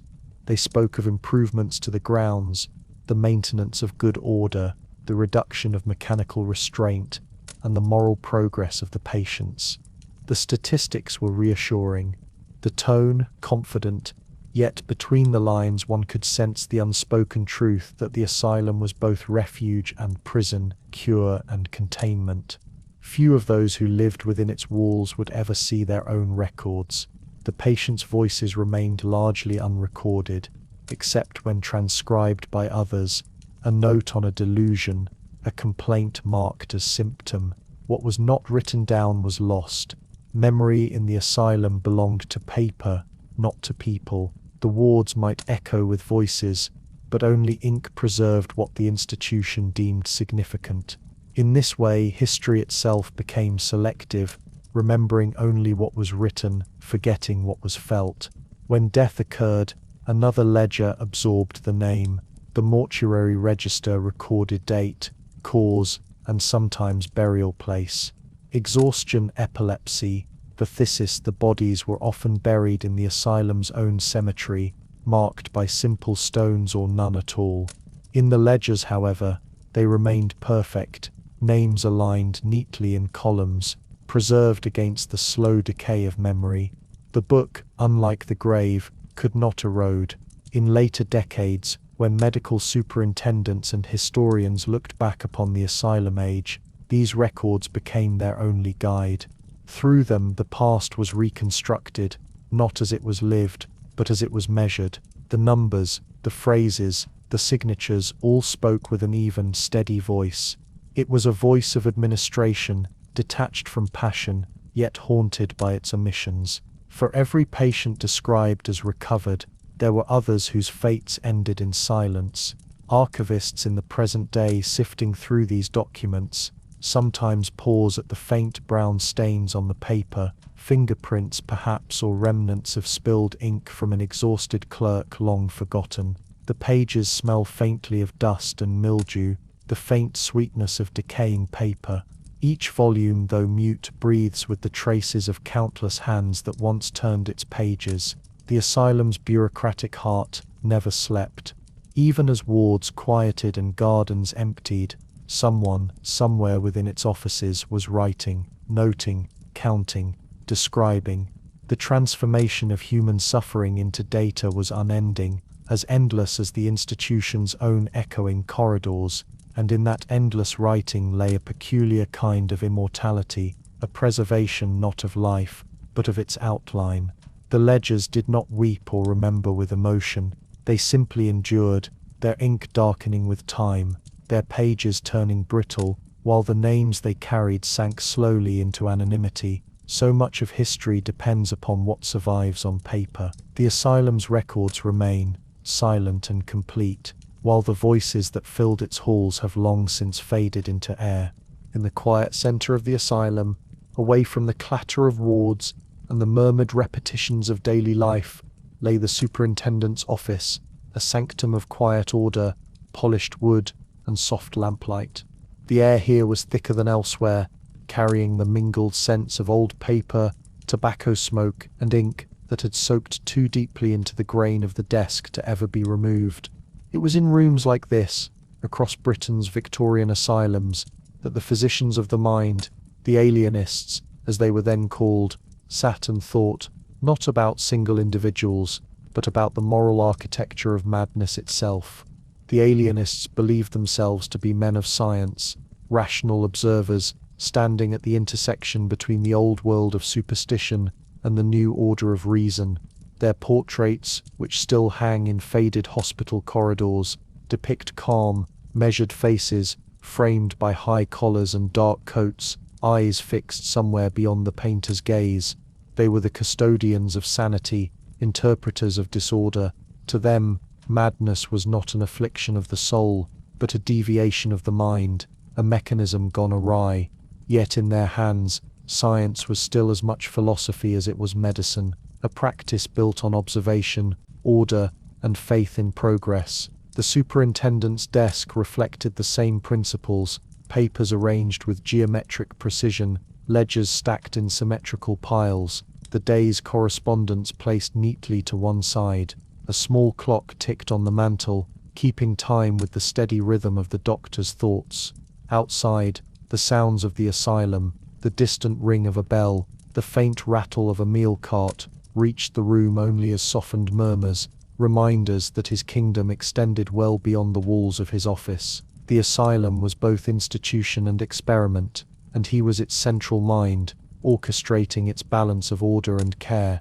The doctor's beliefs were shaped by the prevailing philosophy of the 19th century, that the mind could be disciplined back into health through environment, structure, and moral influence. Moral treatment, though rooted in compassion, was equally a system of control. It was the belief that madness could be corrected, not by force, but by the gentle imposition of order, by creating a world so calm, so regular, that the disordered mind might slowly learn to imitate it. The alienists saw themselves as both scientists and moral guides, priests of a new secular church, whose rituals were routine, cleanliness, and quiet supervision. They took their daily rounds with solemn composure, walking through the wards in measured steps, observing without intrusion. Each glance, each brief note in a ledger, was part of a vast choreography of observation. The patients in their uniform dress became data points in a moral experiment. The alienist believed that he was cultivating the garden of the mind, pruning,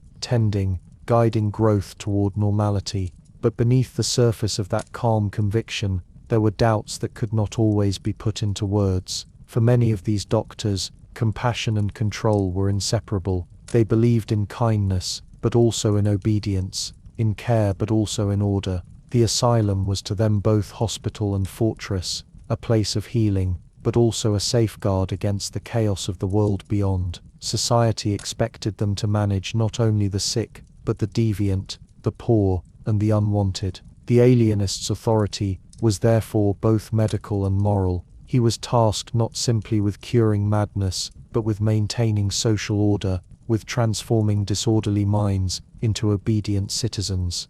Within his office, amidst the quiet scent of pipe smoke and the faint scratch of his pen, the alienist's thoughts moved between pity and pragmatism. His notes, preserved in thick volumes, reveal the duality of his vision. One page might record a tender concern. Patient calmer today, responded well to reading aloud. The next, a detached measurement, continues to display delusional tendencies, recommend continued seclusion. Compassion was present, but it was measured, rationalized. and catalogued.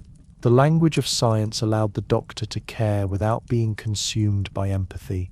Many alienists were sincerely dedicated men, reformers who sought to replace cruelty with understanding.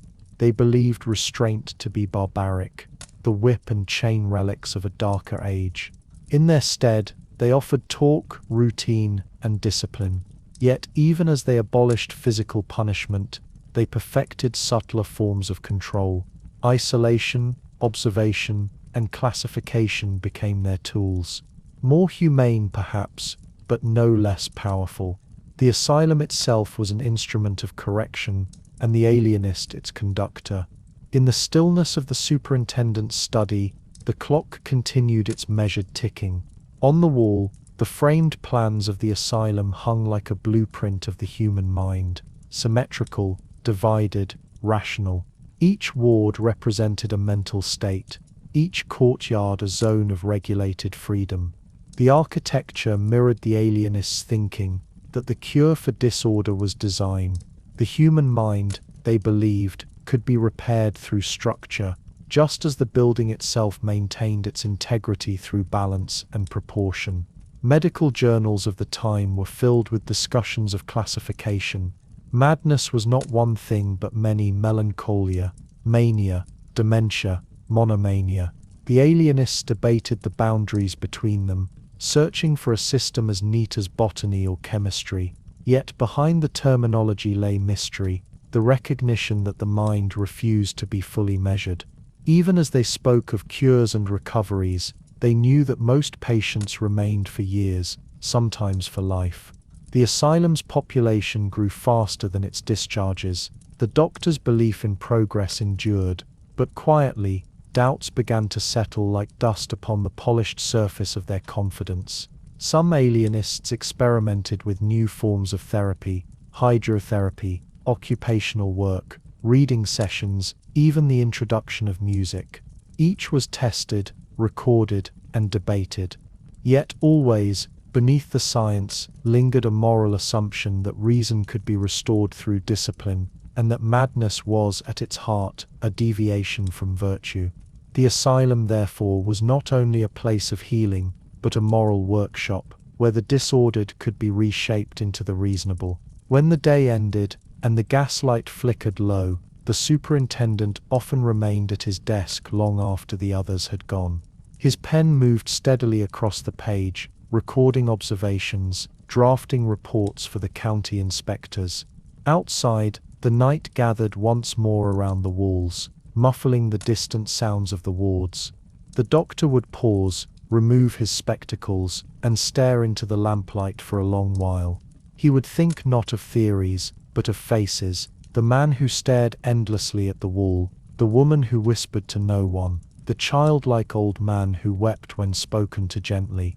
For a moment, the language of science failed him, and he sat in silence, surrounded by the papers that promised understanding but delivered only description. In the morning, he would return to the rituals of authority, the rounds, the meetings, the calm reassurances to visitors that progress was being made. The asylum required belief in science, in order, in the possibility of cure. Without it, the great structure would falter, its purpose uncertain, and so the alienists maintained their quiet faith, even as the walls of their institutions absorbed more years, more lives, more silence. They did not see themselves as jailers, though history might later judge them as such. They were men of their time, convinced that reason and morality could be engineered into being, that the human mind could be measured, and that control was a form of care. Their pens continued to move, their ledgers continued to fill, and the faint scent of ink and smoke lingered in the stillness long after they were gone. Outside, the asylum's gardens waited in their morning mist, where patients would soon begin their slow circular walks beneath the watching eyes of attendants. The doctor's theories lived there too, not in books or ledgers, but in the measured steps of those who walked endlessly toward calm. In the long history of the Victorian Asylum, it was the women who filled its corridors most quietly. They arrived in greater numbers than men, carried not only by illness, but by the weight of expectation, of family, of duty, of silence. They were wives who had grown withdrawn after childbirth, servants who had become too emotional, mothers who grieved too long, daughters who refused to conform. Their madness was often less an outburst than a retreat, a slow fading from the roles society demanded of them. The records describe them with detached precision: puerperal insanity, melancholia, religious mania, or simply hysteria. Behind each term lay a story, though it was seldom written down. A young woman perhaps who wept for weeks after a stillbirth, a maid who prayed too loudly, a widow who stopped eating, a seamstress who began to speak to voices no one else could hear. Each was brought to the asylum by someone else, a husband, a father, an employer, or the parish officers, and each crossed the threshold into a life governed by routine and watchfulness. Upon admission, their possessions were taken and recorded in careful handwriting: a shawl, a comb, a letter, a worn Bible. Their clothes were replaced by uniform garments, plain dresses of coarse material, practical shoes, and shawls that bore the scent of soap and starch. The asylum did not permit individuality. Identity was a distraction from order. Once inside, the women became part of the institution's rhythm, rising, eating, working and sleeping according to the same schedule each day, their lives folded neatly into the quiet machinery of moral treatment. The wards for women were often separate from those of men, divided by locked doors and walled courtyards. They were built to resemble domestic spaces: parlors and sewing rooms, laundry halls and day rooms, a deliberate imitation of home intended to reawaken feminine virtue. The doctors believed that calm work, quiet companionship, and moral influence could restore reason, yet the architecture of care often resembled that of confinement. The windows were high, the doors heavy, and the gardens enclosed by iron railings disguised as ornament. Each morning, attendants guided the women through their assigned tasks. Some worked in the laundries, where steam rose in thick white clouds and the air was heavy with damp linen. The rhythmic slap of wet cloth and the hiss of irons filled the space, blending into a steady mechanical hum. Others sewed uniforms or mended bedding, their fingers moving automatically while their thoughts wandered elsewhere. Work was both cure and containment, a way to occupy restless minds, to shape them back toward order through repetition. The attendants, often women themselves, maintained discipline through quiet authority. They spoke little, intervened when necessary, and wrote brief notes in the daily reports. Patient calm, patient refuses to work, patient sings to herself. The language of care was the language of control, and though some attendants showed genuine gentleness, the system itself left little room for tenderness. It was not cruelty that defined the asylum, but a profound indifference, a stillness that absorbed emotion until it disappeared. The women's diagnoses reveal the boundaries of Victorian morality as much as medicine. Puerperal insanity was common, a term that described the despair and confusion that sometimes followed childbirth. Today it might be called postpartum depression or psychosis, but then it was seen as a temporary moral failure, a disorder of feminine nature. Other women were labeled with religious mania, accused of excessive prayer or visions, still others with melancholia, their quiet sadness mistaken for lunacy. Poverty, exhaustion, and isolation, the invisible causes, rarely appeared in the records. Madness was written as personal weakness, never as circumstance. Religion, too, played a quiet but persistent role. Chaplains visited the wards, reading scripture in calm, level tones. Prayers were said in the mornings and evenings. For some women, faith offered comfort. For others, it was part of their delusion, their visions recast by doctors as symptoms. The asylum was meant to reform the spirit as much as the mind, to guide the patient gently back toward a moral and rational existence. Yet for many, faith became the one thing that remained truly their own, a fragile, private form of resistance within the ordered stillness. In the airing courts, the women walked in slow, circular paths. The air smelled faintly of earth and iron, the gravel crunching softly beneath their feet. Some walked in pairs, others alone, their gazes fixed on nothing. The attendants stood nearby, watchful but detached. Conversation was permitted only in moderation. Laughter, when it occurred, seemed to surprise even those who made it. The gardens were meant as medicine, sunlight, fresh air and movement, but they were also a map of limits. The women could see beyond the walls, to trees and distant fields, but they could not go there. Freedom existed as a visible horizon, never to be crossed. Inside, the day rooms filled with the muted sounds of domesticity. The faint ticking of a clock, the rustle of skirts, the soft click of knitting needles. Occasionally, a piano stood in one corner, not always played, but kept as a symbol of refinement. The alienists believed that music could soothe the disturbed mind, returning it to harmony through rhythm and melody. When someone played, the notes lingered in the air like fragments of another world, a reminder of parlors and drawing rooms far removed from institutional life. Letters from family were read under supervision, sometimes aloud. Replies, if permitted, were dictated to an attendant. The outside world, though distant, entered the asylum in fragments: a brother's illness, a child's marriage, the death of a parent. Some women received no letters at all. Over time, their memories dimmed, replaced by the monotony of routine. The asylum, once foreign, became familiar. Its walls, once feared, became the boundaries of an unchanging existence. For some, recovery came slowly: the return of appetite, the softening of fear, the willingness to speak again. These women might be transferred to the convalescent ward, where the rules were lighter and the supervision less strict.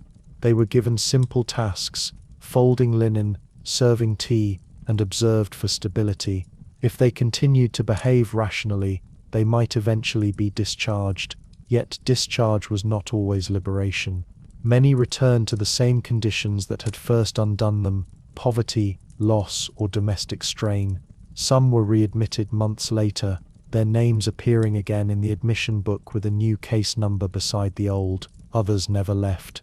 They aged quietly in the asylum's care, their hair turning grey beneath the same shawls, their steps slower along the same paths. The doctors noted them less frequently as years passed, their conditions no longer subjects of curiosity, merely facts of life. They became part of the institution's landscape, as constant as the walls themselves. Visitors occasionally toured the asylum: county officials, philanthropists, medical students. They were shown the calm wards, the tidy gardens, the orderly women at work. To them it seemed a place of gentle reform, of progress and decency. The deeper silences, the unspoken griefs, the forgotten years, remained hidden behind the facade of civility. The women smiled faintly when addressed, as they had been taught to do. It was easier that way. As night approached, they returned to their dormitories, rows of narrow beds aligned beneath high windows. The attendants extinguished the lamps one by one, until the room glowed only with the faint light of the moon filtering through the glass. In that half-darkness, the women lay still, their breathing soft and uneven, their dreams shaped by the same quiet boundaries that held them in waking life. The asylum was meant to heal them, but it also preserved the very structures that confined them. Madness, for many women, was less a disease than a sentence, not for violence or crime, but for transgression against what society expected them to be: calm, obedient, and silent. Within those walls, silence was both punishment and refuge. And so the nights passed like the days, quietly, methodically, until years blurred together, and the outside world forgot their names. Beyond the brick and iron of the asylum walls, stretched a world carefully arranged: the gardens. They were not wild or romantic, but geometric, deliberate, and utterly calm.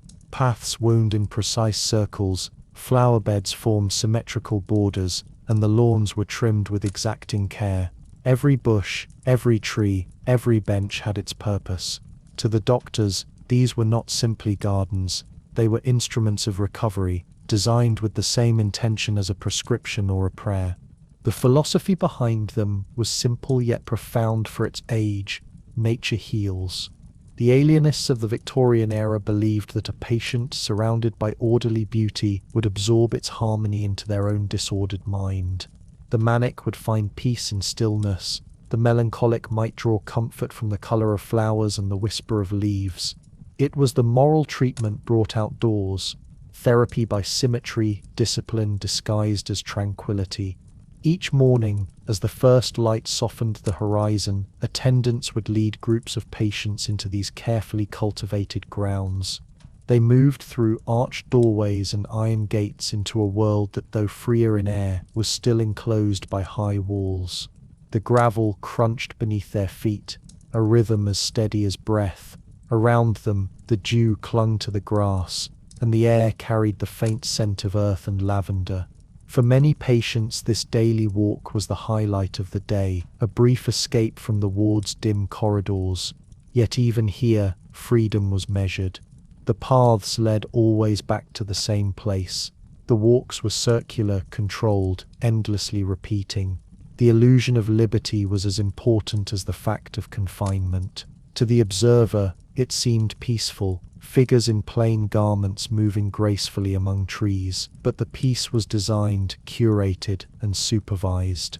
The gardens themselves were divided by use and temperament. The quiet patients might be allowed near the flower beds, where roses and hollyhocks rose in orderly rows beside gravel paths. Those considered excitable or dangerous were confined to separate airing courts, still open to the sky, but bare of ornament, their boundaries secured by high brick walls and iron railings. The earth there was harder, the grass sparser, and the benches fewer. In some asylums, even these spaces were divided further by gender, so that men and women walked in separate enclosures, their footsteps echoing off the same walls but never crossing paths. Attendants watched from fixed points, near the gates, beneath the shade of a chestnut tree, or along the perimeter wall. They carried keys and notebooks, observing silently as the patients moved. Sometimes they noted improvement. Patient took interest in the flowers. Patient conversed rationally while walking. Other times they marked agitation or withdrawal. Even here, among the roses, every movement was data, another line for the ledgers that defined a human life. Yet for some patients, the gardens offered genuine solace. The soil itself became a kind of therapy. Men worked the vegetable plots and trimmed hedges. Women tended to flower beds and helped gather herbs for the infirmary. Their hands, busy with real earth, found brief reprieve from the restless thoughts that haunted them indoors. The asylum encouraged such labor as occupational therapy, a means to restore discipline and self-respect. But beyond theory, the act of planting and tending allowed moments of quiet purpose. A seed in the soil was a promise that something, at least, could still grow. Seasons passed visibly in the asylum gardens, marking time in ways the monotonous interior could not. Spring brought hyacinths and daffodils, summer filled the air with bees and the scent of grass. In autumn the trees turned golden red, their leaves falling softly on the gravel walks. Even winter had its order, bare branches against a grey sky, frost outlining every hedge like lace. For patients whose days otherwise blurred together, these changes gave rhythm to the years. The garden was both a calendar and a mirror, reflecting the slow passage of life that the asylum itself tried to still. Sometimes, a patient would linger too long at the edge of a path, gazing beyond the walls. Beyond lay the open countryside, hills, distant roads, a freedom that shimmered just out of reach. Attendants would gently call them back, guiding them once more onto the circular walk. The boundary between therapy and yearning was thin. Even the act of looking too far could be seen as a symptom. The asylum, after all, was not meant to inspire escape, but acceptance. Visitors from outside, inspectors, philanthropists, or curious townsfolk, often praised these gardens. They saw in them evidence of humanity, proof that the asylums were no longer the grim prisons of old. They saw patients strolling calmly among flowers, the image of order restored. Yet what they witnessed was only the surface. Beneath the symmetry lay silence, and within that silence, longing. The gardens were as much stage as sanctuary. Still, within those boundaries, small freedoms existed. There are accounts, faint, fragmentary, of patients who sang quietly while working, of women who collected fallen petals to press into books, of men who carved small wooden figures from branches trimmed in winter. These acts, though simple, were expressions of self in a place designed to erase it. A pressed flower, a song hummed while weeding, these were rebellions so gentle they went unnoticed. For some, the garden became a private world of reflection. A man once a clerk might find comfort in the rhythm of hoe and spade. A woman who once kept house might see in the ordered beds a memory of domestic peace. Others simply walked, always in circles, step by step, their thoughts wandering far beyond the walls. The repetition itself could bring calm, a meditative rhythm that dulled pain and fear. Even confinement, when dressed in sunlight and birdsong, could seem almost merciful. In the evening, as the sun sank low and the air cooled, attendants led the patients back indoors. The gates closed with a soft metallic sound, and the gardens fell silent again. The scent of damp earth lingered in the air, and the benches stood empty beneath the trees. Through the high windows of the wards, one might still see the fading light on the lawns, a final glimpse of ordered nature before the gas lamps flickered on. When winter came, the gardens grew still. Snow covered the beds and paths, muting all color. The air smelled of iron and smoke, and the walks grew shorter, fewer. From inside, patients would look out at the whitened world, the skeletons of trees, the frozen fountains, the sharp outline of walls against the sky. Even then, the garden served its purpose, a distant reminder of calm, a symbol of renewal yet to come. Over the decades, as the asylums aged and their optimism waned, the gardens endured. Walls crumbled, policies changed, but the hedges were still trimmed, the walks still swept. The belief in nature's healing lingered long after faith in science had faltered. When the institutions finally closed, their wards emptied, their ledgers filled, many of those gardens remained. Today, some are public parks, others lie overgrown. Yet if you walk through them, you might still feel that quiet order in the air, the echo of footsteps moving in circles, seeking peace within boundaries. For in the end, the gardens were both mercy and illusion, places where the mind might wander but never leave. They offered beauty, but only within the walls that defined it. And yet, in that beauty, however constrained, there was still something human, the enduring hope that even the troubled mind might find peace in the turning of the seasons, in the soft order of the earth. In the quiet corners of the Victorian Asylum, there were always letters. They began as faint hopes, words written carefully on coarse paper, sentences formed in trembling hands that had long since forgotten the fluid grace of penmanship. Some were addressed to families, others to magistrates, bishops, or unnamed officials. A few were written to God, or to the self that existed before confinement, but most of them would never leave the walls that contained them. The act of writing itself was permitted, even encouraged, in many institutions. It was seen as a form of expression, a safe outlet for the tangled mind. Paper, ink, and a blunt nib might be issued on request, though always under supervision. The patient sat at a plain wooden table, perhaps in a day room with the pale light of morning falling across the page, and began to write. The sound was soft, the slow scratch of pen on paper, the faint rustle as the sheet was turned. The words came haltingly, sometimes lucid, sometimes wandering. Each line was a plea, a fragment of reason, or an echo of despair.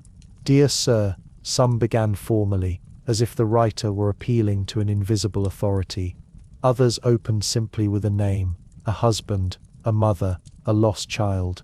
The letters spoke of being well, of being cured, of being unjustly confined. They recounted dreams of home, memories of gardens, or fears of what the doctors might think. "I am not mad," many wrote, again and again, as though repetition might make it true. And yet, each of these words passed through another hand before it could ever travel farther. Every outgoing letter was read by an attendant or overseer, then by the superintendent himself. This was not censorship, but protection. The doctors claimed that the patient's correspondence must be reviewed to prevent the spread of delusion or distress. Sometimes the letters were approved and sent. More often they were quietly set aside. Some were filed in casebooks as evidence of progress or relapse. Others were placed in drawers forgotten. A few, perhaps the most incoherent, were destroyed outright. In the archives that survive, these letters remain, a chorus of voices half heard across time. Their ink has faded to brown, their paper is brittle and translucent with age. The handwriting ranges from elegant copper plate to erratic scrawl, the product of minds stretched between lucidity and confusion. One might find in them the same phrases repeated endlessly: "Please send for me. Tell father I am well. They will not let me leave." There is a kind of rhythm in their futility, a slow accumulation of yearning without reply. The asylum clerks filed everything. Each letter was marked, dated, and sometimes annotated in the margins. Not sent, incoherent. Detained for review, patient under delusion regarding family. The institutional voice was cold and consistent, the same tone that filled the ledgers and admission registers. But between those notations, the human voice remained. In one asylum, a woman wrote daily for weeks, her letters addressed to no one in particular. She wrote about her garden, about the curtains in her childhood home, about the sound of rain on the roof of her old bedroom. She ended each letter with the same phrase: "I am still waiting." None of these letters were ever sent. When she died, they were found bundled neatly in a drawer. The attendant who found them noted only, "Patient possessed of quiet habits." For others, the act of writing was a ritual of survival. A man confined for religious mania filled his pages with scripture and reflection, each word written as both confession and testament. His handwriting grew smaller over time, as though shrinking into itself. By the final letter, the words were barely legible, faint scratches that seemed to fade even as they were made. The last line read, "If they will not hear, perhaps heaven will." The letter was never posted. The unsent letters became their own form of therapy, though no one called it that. The alienists saw in them a measure of the patient's state, a gauge of coherence, insight, or delusion. The patients saw in them a possibility, however faint, of being heard. To write was to assert existence. To imagine a reader was to reclaim a fragment of identity. Even if the letter never left the room, the act itself bridged the silence. There were others still, letters intercepted, returned or misfiled. Some were never meant to reach the world beyond. One woman's letter, written in looping, uncertain script, pleaded with her husband to bring their child to visit. The superintendent noted on the back, "Child deceased 2 years prior." The letter was quietly set aside, unreturned. The patient continued to write, asking each month if her husband had replied. Over the years, these small acts of communication filled the administrative space of the asylum. They existed between care and control, between expression and surveillance. The doctors believed they were protecting families from distress. The patients believed they were being silenced. Both were right, in different ways. In the evenings when the lamps were low and the wards grew still, the patients who had been allowed to write might sit for a while, gazing at the folded paper in their hands. Some held on to their letters for days before submitting them. The envelope became an object of hope, the paper a tangible link to a world beyond the institution's walls. And when the attendant finally took it away, that small hope went with it. Not all letters were lost. Some reached their destination. Occasionally a family wrote back, though even then the response passed through official hands first. Replies were rare, delayed, or brief. Many families could not afford postage, or chose not to engage at all. To have a relative in an asylum carried shame, and correspondence risked reopening wounds carefully sealed. Silence was easier. In modern archives, historians find these letters pressed between casebooks and administrative files. They are fragile things, their edges frayed, their folds soft with age. Reading them now feels almost intrusive, as though disturbing the dust of long-forgotten prayers. Yet in their faded ink, one finds the true voice of the asylum, not in the medical reports or architectural plans, but in the half-formed thoughts of those who lived there. A few letters were never written down but spoken instead, dictated to attendants or imagined aloud. Some patients would whisper to invisible recipients, rehearsing their messages as if the air itself could carry them.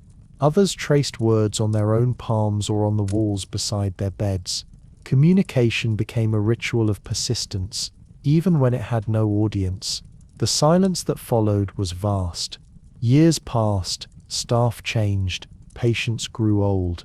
The letters remained in their drawers, waiting. When the asylums began to close in the 20th century, archivists found them by the hundreds, bundled with string, stacked in forgotten cabinets. Some were opened and catalogued, others were left sealed, their contents unknown. The voices within them, preserved in paper, seemed to hover between presence and absence, a quiet testimony to lives once confined by walls and by words that could not travel. Even now those letters rest in record offices and museum archives across Britain, at Bethlehem, at Hanwell, at Lancaster, and dozens of smaller county asylums long since demolished. Each is a fragment of a conversation that never happened, a trace of longing sealed forever in silence. And as the centuries shifted, as the institutions emptied, and their gardens grew wild, those letters outlasted almost everything else. The walls crumbled, the keys rusted, the ledgers faded, but the words remained. In the end, it was not the grand architecture or the medical theories that endured, but these fragile pages, written in hope, folded neatly, and never sent. Time inside the asylum did not move as it did beyond its walls. It did not hurry or shift with the pulse of the cities outside. It accumulated, slow and steady, like dust on ledgers or ivy creeping along stone. The decades slipped past quietly, and what had begun as an age of reform and hope became, almost imperceptibly, a system of permanence. The great experiment of moral treatment aged, as all things do, under the weight of its own ideals. By the middle of the 19th century, the optimism that had accompanied the first asylums began to dim. What had once been a promise of care was becoming a mechanism of containment. Industrial towns, Manchester, Birmingham, Leeds, poured forth their wounded minds, their exhausted labourers, and their destitute poor. Each year brought more admissions, each building more extensions. The halls, once echoing and sparse, filled with voices, footsteps, and the quiet sounds of too many lives pressed too closely together. Architectural blueprints multiplied, new wings, dormitories and airing courts grafted onto the old designs. Asylums expanded not by intent but by necessity. They were built for a few hundred, they held thousands. The long corridors, once imagined as spaces for serene walks, became endless routes of supervision. The wards, originally airy and bright, grew heavy with the smell of humanity and disinfectant. Windows fogged with condensation, paint peeled slowly from the skirting boards. The sound of keys, once occasional, became constant, a background rhythm to the institution's tired heartbeat. The moral treatment that had guided early asylum care required space, attention, and patience. But with overcrowding came routine without meaning. Where once attendants were expected to know each patient by name, now they memorized numbers and case notes. Where once doctors wrote pages of observation, they now summarized in brief lines, quiet, restless, unchanged. The asylum's rhythm continued, but its soul had dulled. There were reforms still, and reports, and endless debates in Parliament about the condition of the lunatic poor. Inspectors toured the institutions, recording what they saw in careful, detached prose: wards crowded, bedding worn thin, ventilation inadequate. Yet even these inspections became part of the same ritual. Each new report acknowledged the same truth, that the system, built to heal, had become too large to sustain its promise. The years brought new patients and fewer departures. Discharge rates declined steadily. Recovery was a word used less often. many who entered never left. The asylum became not a place of temporary refuge, but a final residence. Its gardens grew older alongside its inhabitants, trees thickening, benches worn smooth by the same hands year after year. The seasons still turned, but inside, time was a loop. Staff changed more quickly than patients. Attendants came and went, their faces new each year, their names forgotten as soon as they left. The superintendents aged behind their desks, their once energetic handwriting growing smaller, shakier, until someone else took their place. The rules remained the same, the routines unchanged. The institution absorbed everyone into its rhythm. The outside world, meanwhile, was transforming. Railways linked cities and coastlines. Telegraphs carried words faster than thought. Factories rose higher, their chimneys darkening the sky. Yet the asylum remained still, a pocket of an earlier century, untouched by the restless speed of modern life. Visitors remarked on its stillness. A world apart, one wrote in 1883, where nothing quickens but the clock. Within those walls the human stories continued in quiet repetition. A man admitted in his youth for melancholia, grew old in the same bed, his grey hair indistinguishable from the linen on which he lay. A woman once considered hysterical became calm and silent, her mind emptied by time itself. In their final years they were indistinguishable from one another, figures moving slowly through corridors that had forgotten their names. The language of medicine evolved, but the reality of care remained largely unchanged. Non-restraint was now accepted doctrine, and yet the absence of chains did not always mean the presence of freedom. Restraint had taken subtler forms, the endless supervision, the locked doors, the silent compliance expected of all. The walls still stood, the gates still locked. What differed was only the vocabulary of confinement. By the 1880s, Britain had over 100 county asylums. Their numbers grew even as belief in their mission waned. Each new building rose from the same blueprints, vast, symmetrical, self-contained. They were designed less as places of healing and more as cities unto themselves, with bakeries, laundries, farms, and workshops. To step inside was to enter an entire world, one that no longer pretended to be temporary. The patients who arrived now came not only from families, but from the workhouses, prisons, and slums of expanding industrial cities. Poverty, exhaustion, and illness blurred together until madness was only another form of destitution. The asylum became the end of a long road, the final institution after all others had failed. Some were admitted for delusions or melancholy, but many were simply old, confused, or unwanted. The ideals of moral treatment, once rooted in compassion and order, were gradually replaced by the economics of survival. Still within that decline, there were moments of fragile continuity. The gardens were tended, the hymn books were opened on Sundays, the morning bell rang each day as it had for decades, calling the living to order. The meals were served on time, the sheets washed, the fires lit. It was a life suspended between care and containment, no longer a cure, but still a kind of stability. The patients themselves adapted to the year's slow erosion. Those who had once protested their confinement grew resigned. Those who had once been quiet sometimes vanished into silence altogether. Hope, when it appeared, was faint and private. A letter written, a flower planted, a conversation remembered. Most simply existed, moving through the same cycles until the line between past and present dissolved. The asylum's architecture bore witness to its own decay. Cracks appeared in plastered walls, roofs leaked, staircases creaked with the weight of decades. Yet the institutions endured.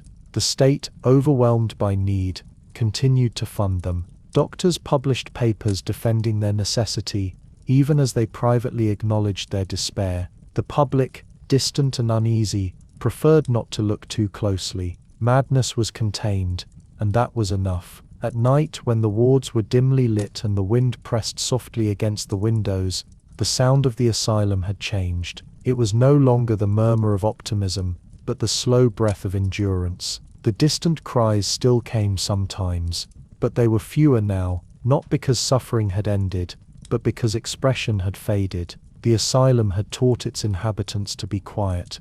Decade by decade, the faces changed, the ledgers thickened, and the idea that the mind could be healed by order and calm seemed almost forgotten. The great moral vision that had built these places was now history, its meaning buried beneath routine. The asylum had become, in its own way, eternal, a self-perpetuating monument to the human attempt to understand itself. And so the years passed, not in stories but in patterns, the slow accumulation of sameness, the echo of footsteps in corridors that had long outlasted their builders. The past folded gently into the present until there was no difference at all. Inside, time remained circular. Outside, the world was rushing forward. Yet within those walls, where letters were never sent, and gardens bloomed in silence, life continued at the same unbroken pace, an endless repetition of days. By the closing years of the 19th century, the quiet optimism that had once surrounded the asylum had thinned to something faint and hollow. The ideals of moral treatment, calm order, and the belief that kindness could restore reason had drifted into memory. What remained were the buildings themselves, massive, symmetrical, and increasingly full. They stood across the British landscape, like monuments to a philosophy that had forgotten its own beginning. The asylum had become an institution, not of healing, but of management. What had once been built for a few hundred patients now held thousands. The wards that once echoed with silence and soft instruction were crowded, their air heavy with the warmth and breath of too many bodies. Beds were pushed close together, rows upon rows, until movement itself became careful and narrow. The wide corridors once imagined for leisurely walks became rivers of quiet traffic, attendants guiding patients, porters pushing laundry carts, doctors passing through on their rounds with the slow inevitability of ritual. Overcrowding changed everything, though the changes came slowly enough to feel natural. What had been therapeutic routine became necessary efficiency. The day was still divided into familiar segments, rising, washing, working, eating, sleeping, but now those divisions served to manage the mass rather than to soothe the individual. The ringing of bells, once gentle reminders, became commands. The tone of the institution shifted imperceptibly from pastoral to procedural. Records from this period read differently. Earlier casebooks had contained paragraphs of description, patient histories written in a near-poetic hand. Now the entries were brief, often a few words: quiet, eats well, or no change.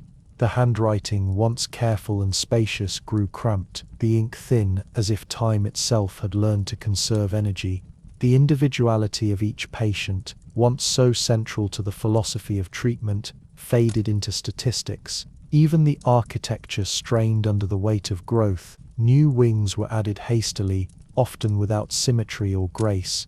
The once carefully balanced designs of architects like Charles Barry and George Gilbert Scott gave way to practical extensions: long, narrow blocks of brick, simple dormitories with rows of iron beds. The gardens that had been laid out as instruments of tranquility were reduced to fenced spaces where groups of patients might take the air. The sound of hammers and saws that had once signaled creation now spoke only of maintenance.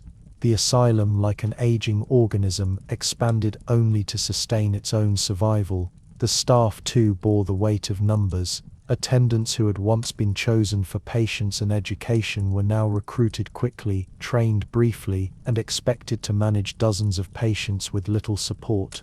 Their duties became less about moral influence and more about physical care: feeding, washing, preventing harm. Exhaustion became the unspoken rhythm of their days. In official reports, superintendents wrote of unmanageable ratios of diminished resources. Privately, they spoke of futility. And yet, the asylums continued to function. Meals were still served at regular hours, the laundry still turned out crisp sheets, the clock still marked each passing quarter. From the outside they appeared orderly, disciplined, calm. Visitors, when allowed, still praised the cleanliness of the wards, the tidiness of the grounds. They did not see the wariness behind the walls, the silent compromises, the subtle erosion of care.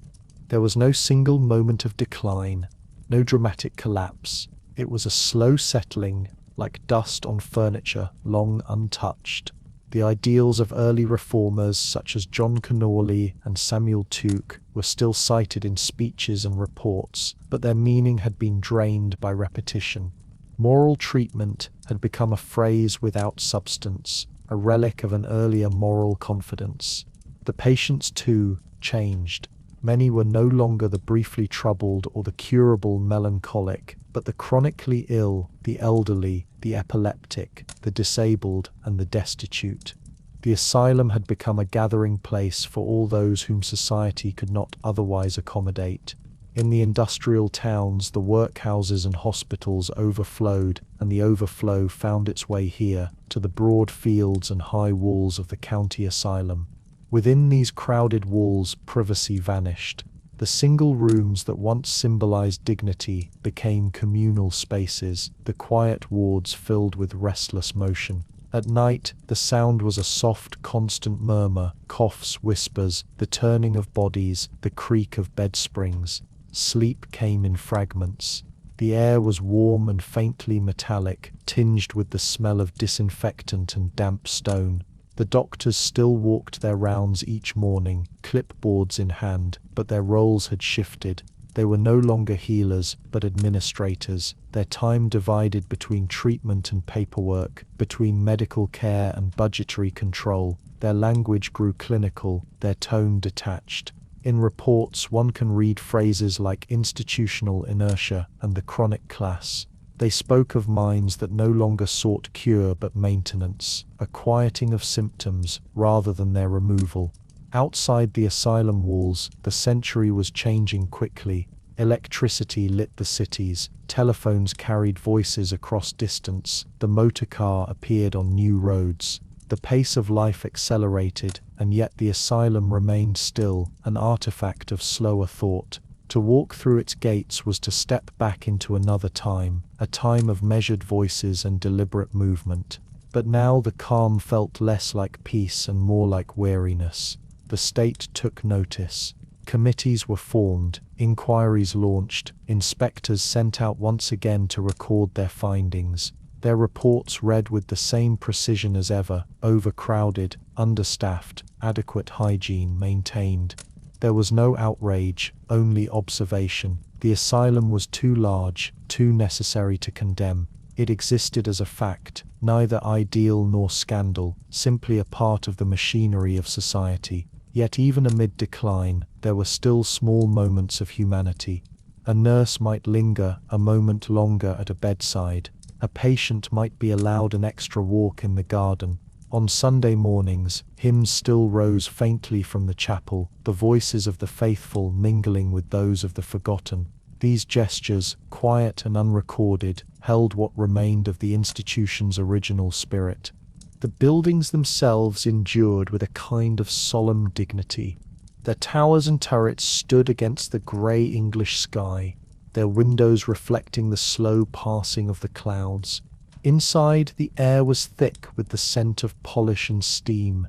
Generations had come and gone within these walls, each leaving faint traces, initials scratched into wood, a pressed flower in a Bible, a folded note tucked behind a beam.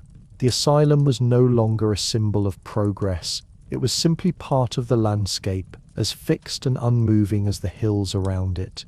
By the turn of the century, a new language began to replace the old. Lunatic became patient, asylum became hospital, but the substance remained unchanged. The wards were still full, the corridors still long, and the silence still deep. What had begun as a reform had become an institution, and what had been built to heal now existed to contain. Still, in the evenings, when the sun slanted low across the airing courts and the shadows stretched long across the lawns, the place could seem almost beautiful. The brick walls glowed faintly red, the trees swayed softly in the wind, the patients sat quietly on benches, their faces turned toward the fading light. For a moment the boundaries blurred, between care and confinement, between order and endurance. The asylum, in its decline, still held its peculiar calm, and so the years gathered upon themselves, layer after layer, until decline became the new order, and silence the only remaining virtue. The moral age had ended, not with revolt or revelation, but with quiet, the slow, inevitable stillness that follows all human ambition when it has run its course. In the quiet continuation of the asylum's life, death arrived without announcement. It came not as a rupture, but as an ordinary event, folded seamlessly into the institution's daily rhythm. There was no chaos, no great mourning, only the still and practical undertone of necessity. For every life admitted through the gates, another eventually passed through a different one, smaller and less visible, the gate that led to the cemetery.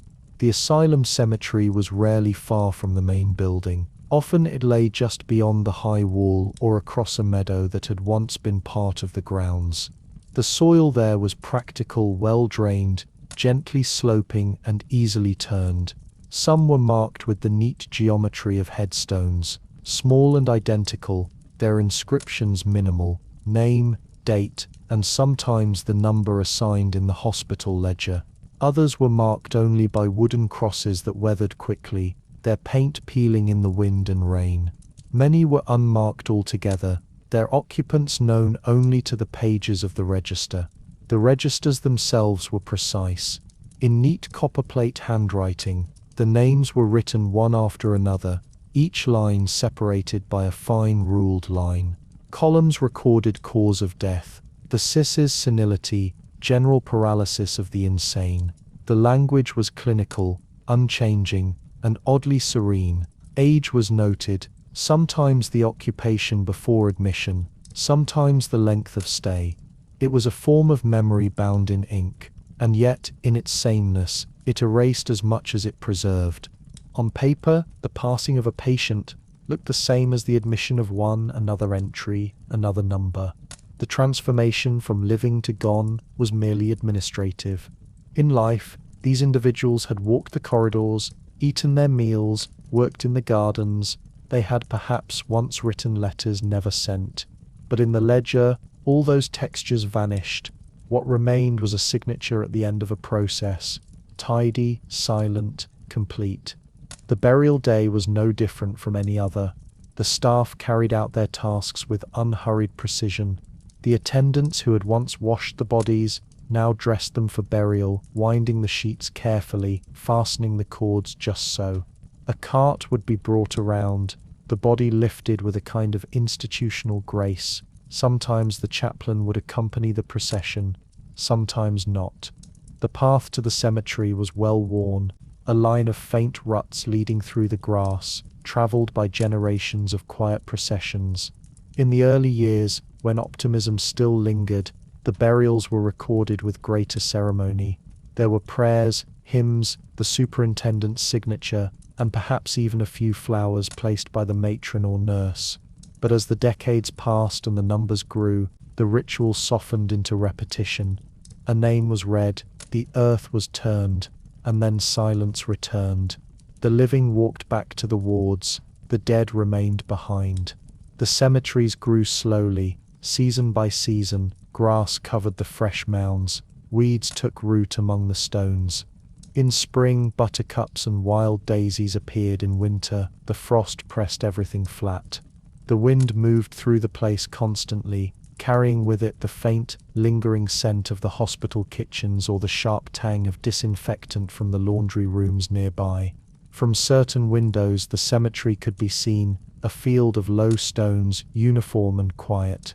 Few visitors came. Some families, burdened by distance or poverty, never knew where their relatives had been buried. For others, shame kept them away. The asylum was a place that absorbed not only people but stories, stories unspoken, deliberately forgotten, or simply lost to time.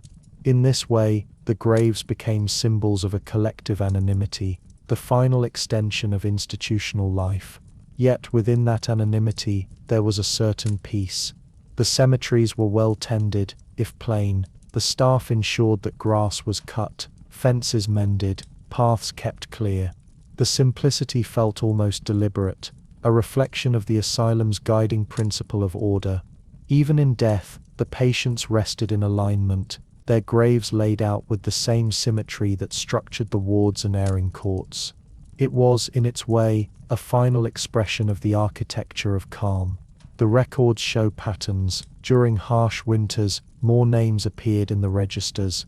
In years of epidemic, the pages filled more quickly. Influenza, tuberculosis, heart failure, the words reappear with quiet regularity. Each disease followed its own rhythm, leaving traces in the handwriting of the clerk. Sometimes the ink grew faint, sometimes darker, as if mirroring the breath of the institution itself. The doctors wrote short reports. Died peacefully, no pain observed, buried in the institution grounds. The brevity was not callous, but procedural, the same detached care applied to every other part of asylum life. Compassion had to be measured and contained. It could not disrupt the order that kept the place functioning. Even in grief, the asylum maintained its discipline. Outside the asylum walls, few people thought about these cemeteries. They were seldom marked on local maps, and few parish records mentioned them. The dead belonged to the institution, not the town. Over time, as land was sold or redeveloped, many of these burial grounds were forgotten entirely. In the 20th century, when the great asylums were closed and their grounds repurposed, builders sometimes uncovered rows of bones, remains wrapped in linen, still pinned with metal tags. The names were long gone, but the order of their resting places remained. Within the archives, the registers endure. The pages, browned with age, still bear the names in ink that has not yet faded. Reading them is an act of quiet remembrance, each line a fragment of a life that existed within the measured stillness of the asylum. There is a kind of beauty in the restraint, in how the institution's calm extended even into death, shaping not only how people lived, but how they were remembered. The historian looking back through these documents sees the same patterns repeated over decades: birthplaces from distant towns, occupations long vanished, seamstress, clerk, domestic servant, all gathered together beneath the same earth. The asylum had become a small self-contained world, complete from admission to burial. The human life cycle, compressed within its walls, ended not in reunion, but in quiet dissolution into the landscape. And yet in this dissolution, there is a strange continuity. The asylum did not simply absorb life, it returned it to the soil around it. The cemeteries, in their unadorned simplicity, connected the institution back to the natural world, to grass, to wind, to rain. In their silence, they completed the circle that moral treatment had once promised: order as peace, calm as cure. At dusk, when the light faded and the windows of the wards glowed faintly from within, the cemetery lay in shadow. The faint hum of the asylum, footsteps, bells, the closing of distant doors, carried across the field. The graves, uncounted and unmarked, received it all without echo. Time for them no longer moved in hours or days, but in the slow rhythm of seasons. The grass grew and was cut, the leaves fell and returned, and the earth remained. In the end, the asylum's greatest stillness was found not in its wards, but in these quiet fields. Here the final records rested, not of treatment or discipline, but of permanence. The death registers, lined and bound, told the last story of the institution, not of madness or reform, but of the ordinary fate of all human order: to fade, to settle, to become part of the ground. Beyond the high walls of the asylum, the 19th century rolled forward with unrelenting momentum. The quiet fields that once surrounded these institutions were slowly encroached upon by the iron arteries of an industrial empire: railways, factories, telegraph lines, and chimneys that rose higher than church steeples. The air beyond the gates grew thicker with coal smoke, the sky darker with progress. Steam locomotives shrieked through valleys that had once been pastoral, and the sound of the world's machinery became the background hum of a new age. Inside, however, time moved differently. The asylum remained a place apart, not hostile to progress, but untouched by it. Its routines, shaped in the early decades of moral treatment, persisted unchanged, while the outside world reinvented itself daily. The dawn bell still rang at 6, meals were served with the same measured precision, and the ledgers filled line by line with the quiet regularity of habit. Within its walls, it could have been 1840 or 1890. The sameness was complete, the rhythm unbroken. Visitors from the modern cities often remarked on this stillness. They arrived by rail, their coats dusted with soot, carrying notebooks and government documents. Inspectors, journalists, reformers, all entered the gates and stepped into a world where nothing hurried, where every action seemed to occur at half the pace of the world outside. The soundscape was different too. No clanging of factories, no cries of street vendors, only the faint echo of footsteps on stone, and the distant ring of a bell marking the hour. In these years, Britain was reshaping itself at every level. Empire reached into every corner of the world, carrying with it the language of industry and the ideology of progress. The electric telegraph carried messages from London to India in minutes. Newspapers reported on wars, inventions, and royal ceremonies in real time. And yet, just a few miles from these centers of modern life, the asylum continued in silence, its inhabitants unaware of the headlines or the global sweep of history. This disconnection was not neglect, but design. The asylum had been conceived as a world apart, a microcosm of order insulated from chaos. Its founders had imagined a space where the disordered mind could be removed from the turbulence of society and restored through calm and repetition. Now that very isolation became its defining characteristic. While the world outside grew louder, faster and more complex, the asylum seemed to sink deeper into its own stillness. The doctors who once saw themselves as reformers now found themselves as custodians of an older rhythm. Some adapted to the modern age, subscribing to new journals, attending conferences in London or Edinburgh. They read of discoveries in neurology, of the first cautious experiments with electricity and the classification of mental illness under new scientific names. But when they returned to their asylums, they stepped back into the same air, heavy with polish, linen, and the faint smell of carbolic acid. Their reports to the commissioners in lunacy still used the same language, the same phrases repeated decade after decade. The patients are orderly, the attendants are attentive, the institution is well conducted. Within the wards, the patients lived outside of time. The daily work, mending, cleaning, gardening, created its own internal calendar. The seasons were marked, not by events in the world, but by the changes in light through the tall windows, the golden slant of autumn, the pale grey of winter mornings, the faint shimmer of spring. Newspapers occasionally arrived, but they were of little use. Few could read them, and fewer still could make sense of their news. The asylum's calendar was the year turned inward, its history a long continuous present. Beyond the gates, towns expanded, factories multiplied, and the hum of machines filled the air. Steamships crossed oceans, the telegraph stitched continents together. The century of progress unfolded with extraordinary speed. The Great Exhibition, the Suez Canal, the spread of electric light, but none of these touched the asylum. It remained a static island in a sea of acceleration. By the 1880s, some reformers began to notice this contrast. They spoke of the institutional time lag, of how the asylums had fallen behind the age they were meant to serve.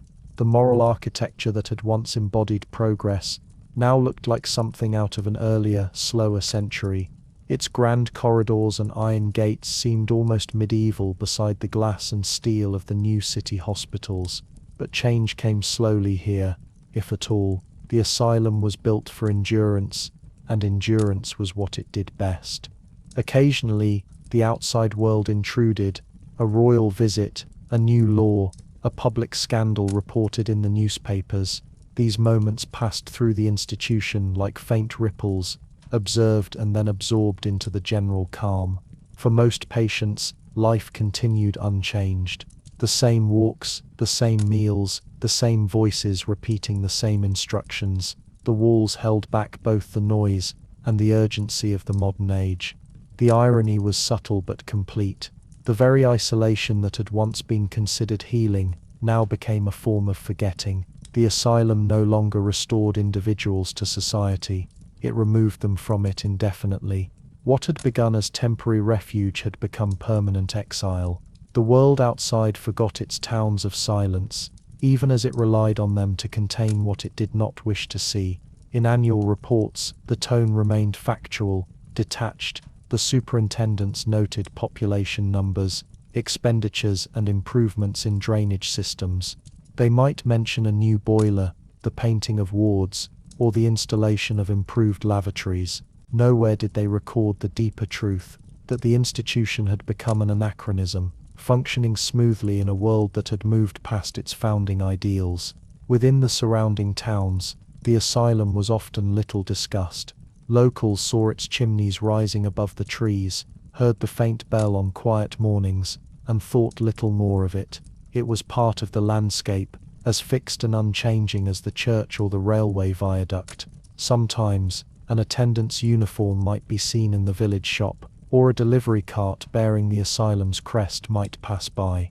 Otherwise, the place remained unseen, its life parallel to but separate from the world's.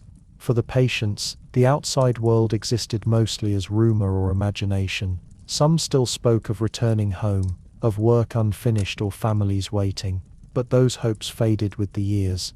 The language of time itself changed within the asylum. The words tomorrow and next year lost their meaning. The only certainty was the bell, the meal, the evening prayer, and the slow arrival of night. When telephones began to appear in the superintendent's office, they seemed like intrusions from another planet. The crackling voice on the line carried with it the restless energy of the modern world. Telegrams arrived, their brevity jarring against the institution's slow looping rhythm. But even these instruments of speed could not transform the place. They connected the asylum to the administrative machinery of the state, not to the pulse of living cities. As the century drew toward its close, the contrast between the world inside and the world outside grew sharper. The asylum, with its gardens and long corridors, seemed to belong to a slower era of thought, an echo of a world that still believed in moral order and architectural peace. Meanwhile, Britain's cities had become engines of modern life, electric trams, typewriters, and advertisements glowing in shop windows. Between them lay an invisible divide, one of motion and stillness, of progress and permanence. The asylum did not resist the outside world, it simply outlasted it. While empires rose and fell, while inventions transformed the nature of communication and war, the asylums continued to function exactly as they always had, feeding, washing, recording, and burying, year after quiet year. Their walls outlived the philosophies that built them, their calm persisting even as the world rushed past. And so, as the 20th century dawned, the outside world moved faster than ever, a blur of steam and steel, while within the walls time stood still. The world had forgotten its hidden towns of silence, but they continued to exist, undisturbed, humming softly at the edge of history, their clocks still ticking in the same deliberate rhythm. By the first decades of the 20th century, the old rhythm of the asylum began to falter. The silence remained, but it was no longer sustained by routine. It had changed in texture, thinner now, more brittle, as if the stillness itself were aware of its impending end. Beyond the gates, the world had already shifted into modernity. Motor cars rattled over cobblestones, typewriters clicked in offices, and new wars reshaped the face of nations. Inside the asylums, however, the echo of the past still lingered, corridors that stretched on for hundreds of feet, paint flaking from walls, the faint scent of polish and old soap clinging to the air. Reform came slowly, then all at once. Governments began to reimagine mental health, not as confinement, but as care. The term asylum, once a word of hope, had grown heavy with association, its meaning worn thin by decades of overuse. Now it was replaced by gentler names: mental hospital, sanatorium, infirmary. The change in language marked a deeper shift, though the buildings themselves remained the same. The new century brought new words, but not yet new structures. The First World War accelerated the transformation. The great asylums, with their self-contained systems of kitchens, laundries, and dormitories, were repurposed in part for soldiers suffering from what doctors called shell shock. The same wards that had once held melancholics and the chronically ill now filled with men returned from the front, silent, trembling, haunted. For a time the institutions were no longer places of lifelong confinement, but temporary sanctuaries for minds broken by modern warfare. Yet even this change was fleeting. When peace returned, the asylums resumed their old role, though something intangible had shifted within their walls. The world outside had learned to move at a new pace, and the asylums by contrast seemed older than ever. By the 1930s, some institutions were visibly deteriorating, paint peeled from wooden railings, plaster cracked where damp crept through the foundations. The grand facades, once pristine examples of moral architecture, showed their age. Ivy spread across the outer walls, its slow, steady growth tracing patterns over the stone like veins. In the attics and basements, dust settled in layers thick enough to soften the sound of footsteps. The scent of the buildings changed too. The sharp tang of disinfectant mingled with the dry musk of paper and old linen, an aroma both familiar and mournful. Reformers continued to visit, to write, to recommend change.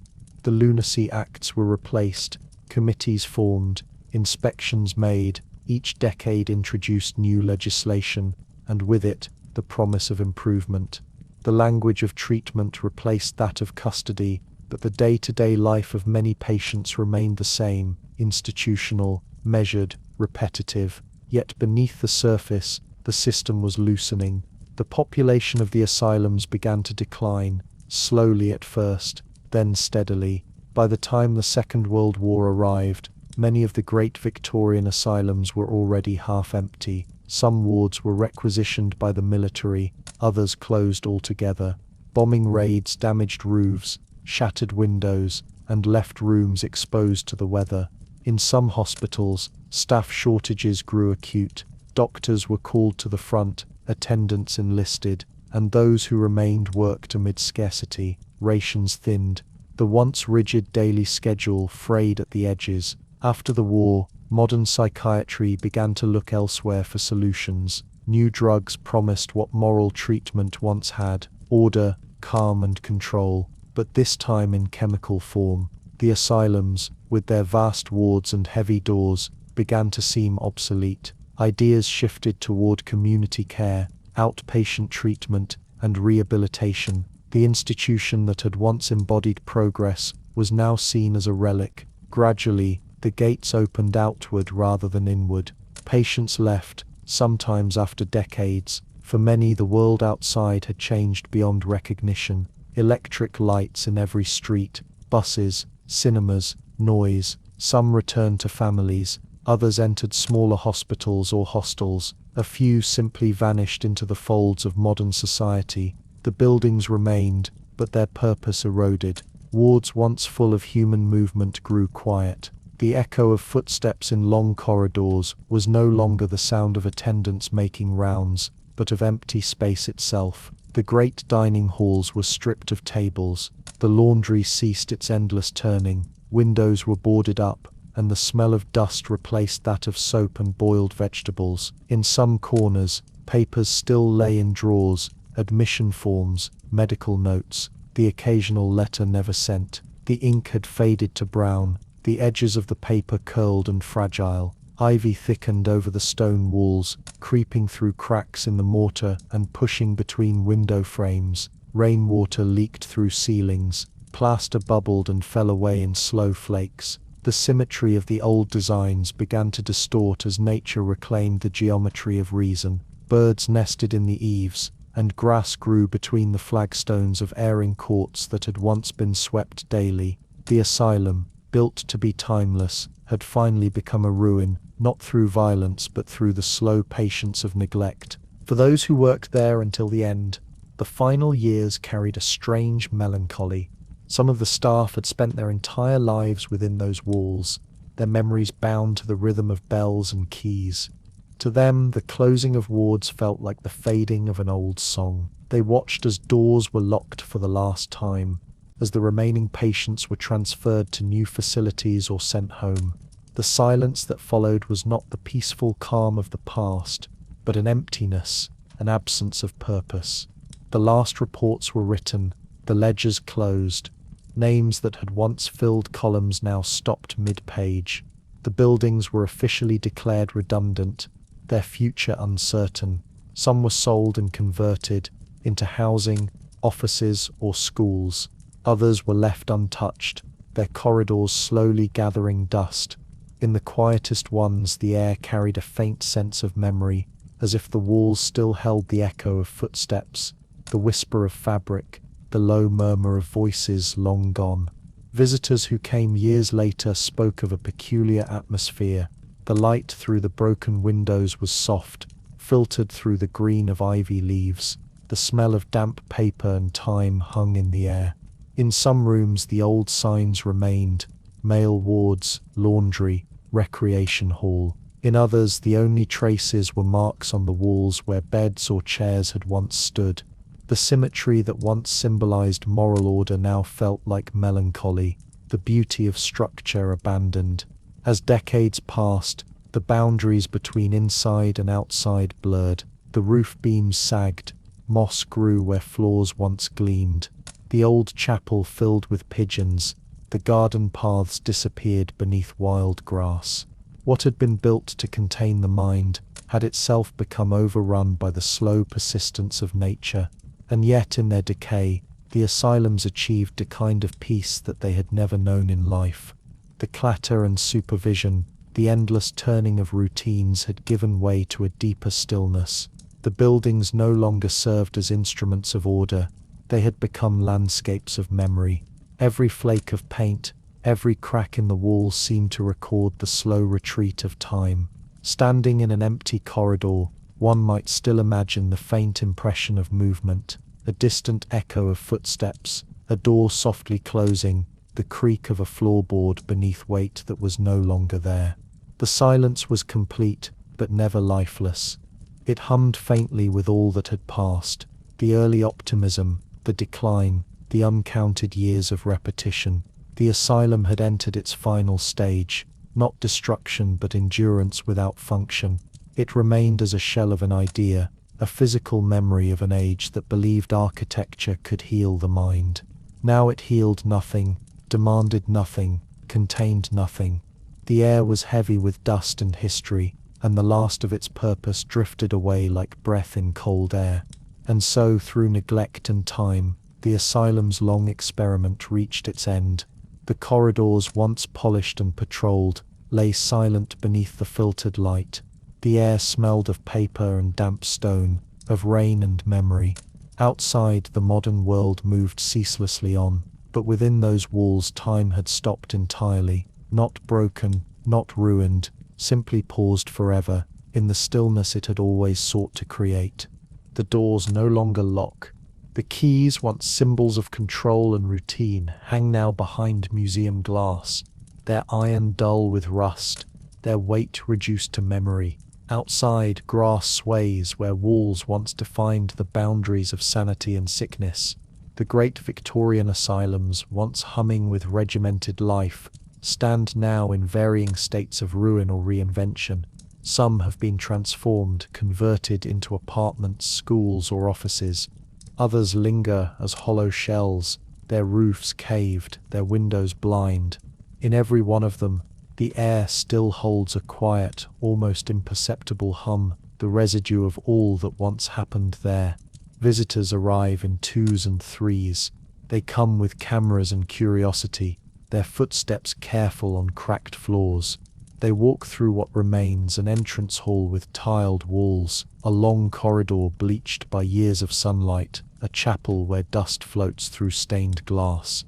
The signs of life are faint but persistent, initials carved into wood, old paint lines showing where beds once stood, the faint outline of removed notice boards. Every echo becomes a reminder that silence here is not emptiness, but accumulation. In some places, preservation has turned memory into display. museums dedicated to mental health history stand in former administration buildings. Faded admission books, restraint devices and staff uniforms are arranged under soft light. There are typed case notes in glass cases, their language a mirror to a different age, melancholia, mania, moral insanity. The handwriting is small and careful, the tone clinical yet strangely tender. Reading them, one feels both the distance of time and the closeness of human fragility, as if the ink itself still carried a heartbeat. Visitors pause to read the plaques. The words are measured, neutral. This ward opened in 1852, closed in 1973. Yet behind those dates lies more than a century of quiet confinement, of lives lived entirely within these walls. Some of the visitors whisper, as if afraid to disturb the air. Others speak more freely, their voices bouncing off the stone. It is the same space, but time has redefined its meaning. What was once a site of authority is now one of reflection. In the gardens, or what remains of them, nature has softened the geometry of order. Gravel paths curve unevenly now, the hedges long since grown wild. The air is rich with the scent of moss and rain. Trees planted more than 100 years ago still stand, their roots spreading into the same soil that once held countless footsteps. For decades, these gardens were thought to calm the restless mind. Today, they calm something else, the unease of memory itself. Every ruin holds its own silence. In the laundry, the rusted iron presses sit motionless, the echo of steam long gone. In the dormitories, the floors are bare, but the light that filters through cracked glass still falls in the same patterns it once did. The rhythm of day and night continues, indifferent to history. The walls, though crumbling, seem to breathe faintly, expanding with the heat of day, contracting in the cool of evening. Some rooms remain locked, not from secrecy, but from collapse. The ceilings hang loose, plaster flaking like parchment. In one, a ledger lies open on the floor, its ink bled into unreadable stains. In another, a small sign remains fixed to a door, "Quiet room." The words have faded, but the silence inside feels absolute, as if it has never been broken.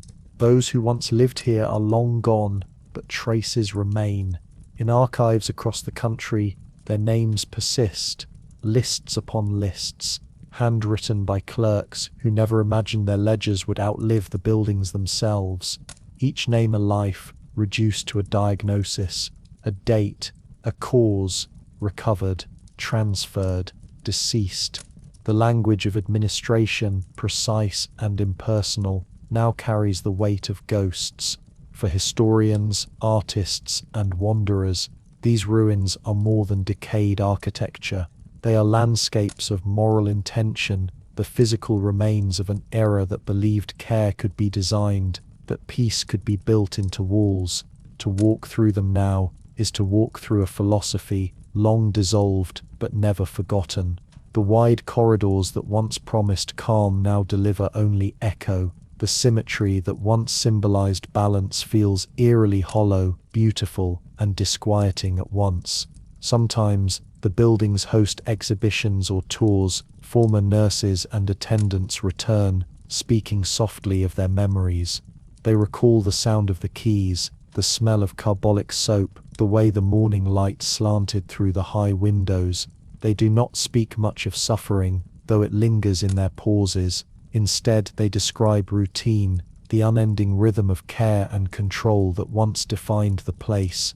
It is as though even in memory, the institution demands composure. At dusk, when visitors leave and the gates close again, the stillness deepens. The wind stirs through open doorways, moving dust like a slow tide. Light pulls in corners, fades and vanishes. The building seems to exhale. For a moment it feels alive, not haunted exactly, but sentient in its silence. The walls have absorbed too much to ever be truly empty. In photographs, these ruins appear timeless. A broken window reflecting the sky, a corridor swallowed by ivy, a door half open to a room filled with light.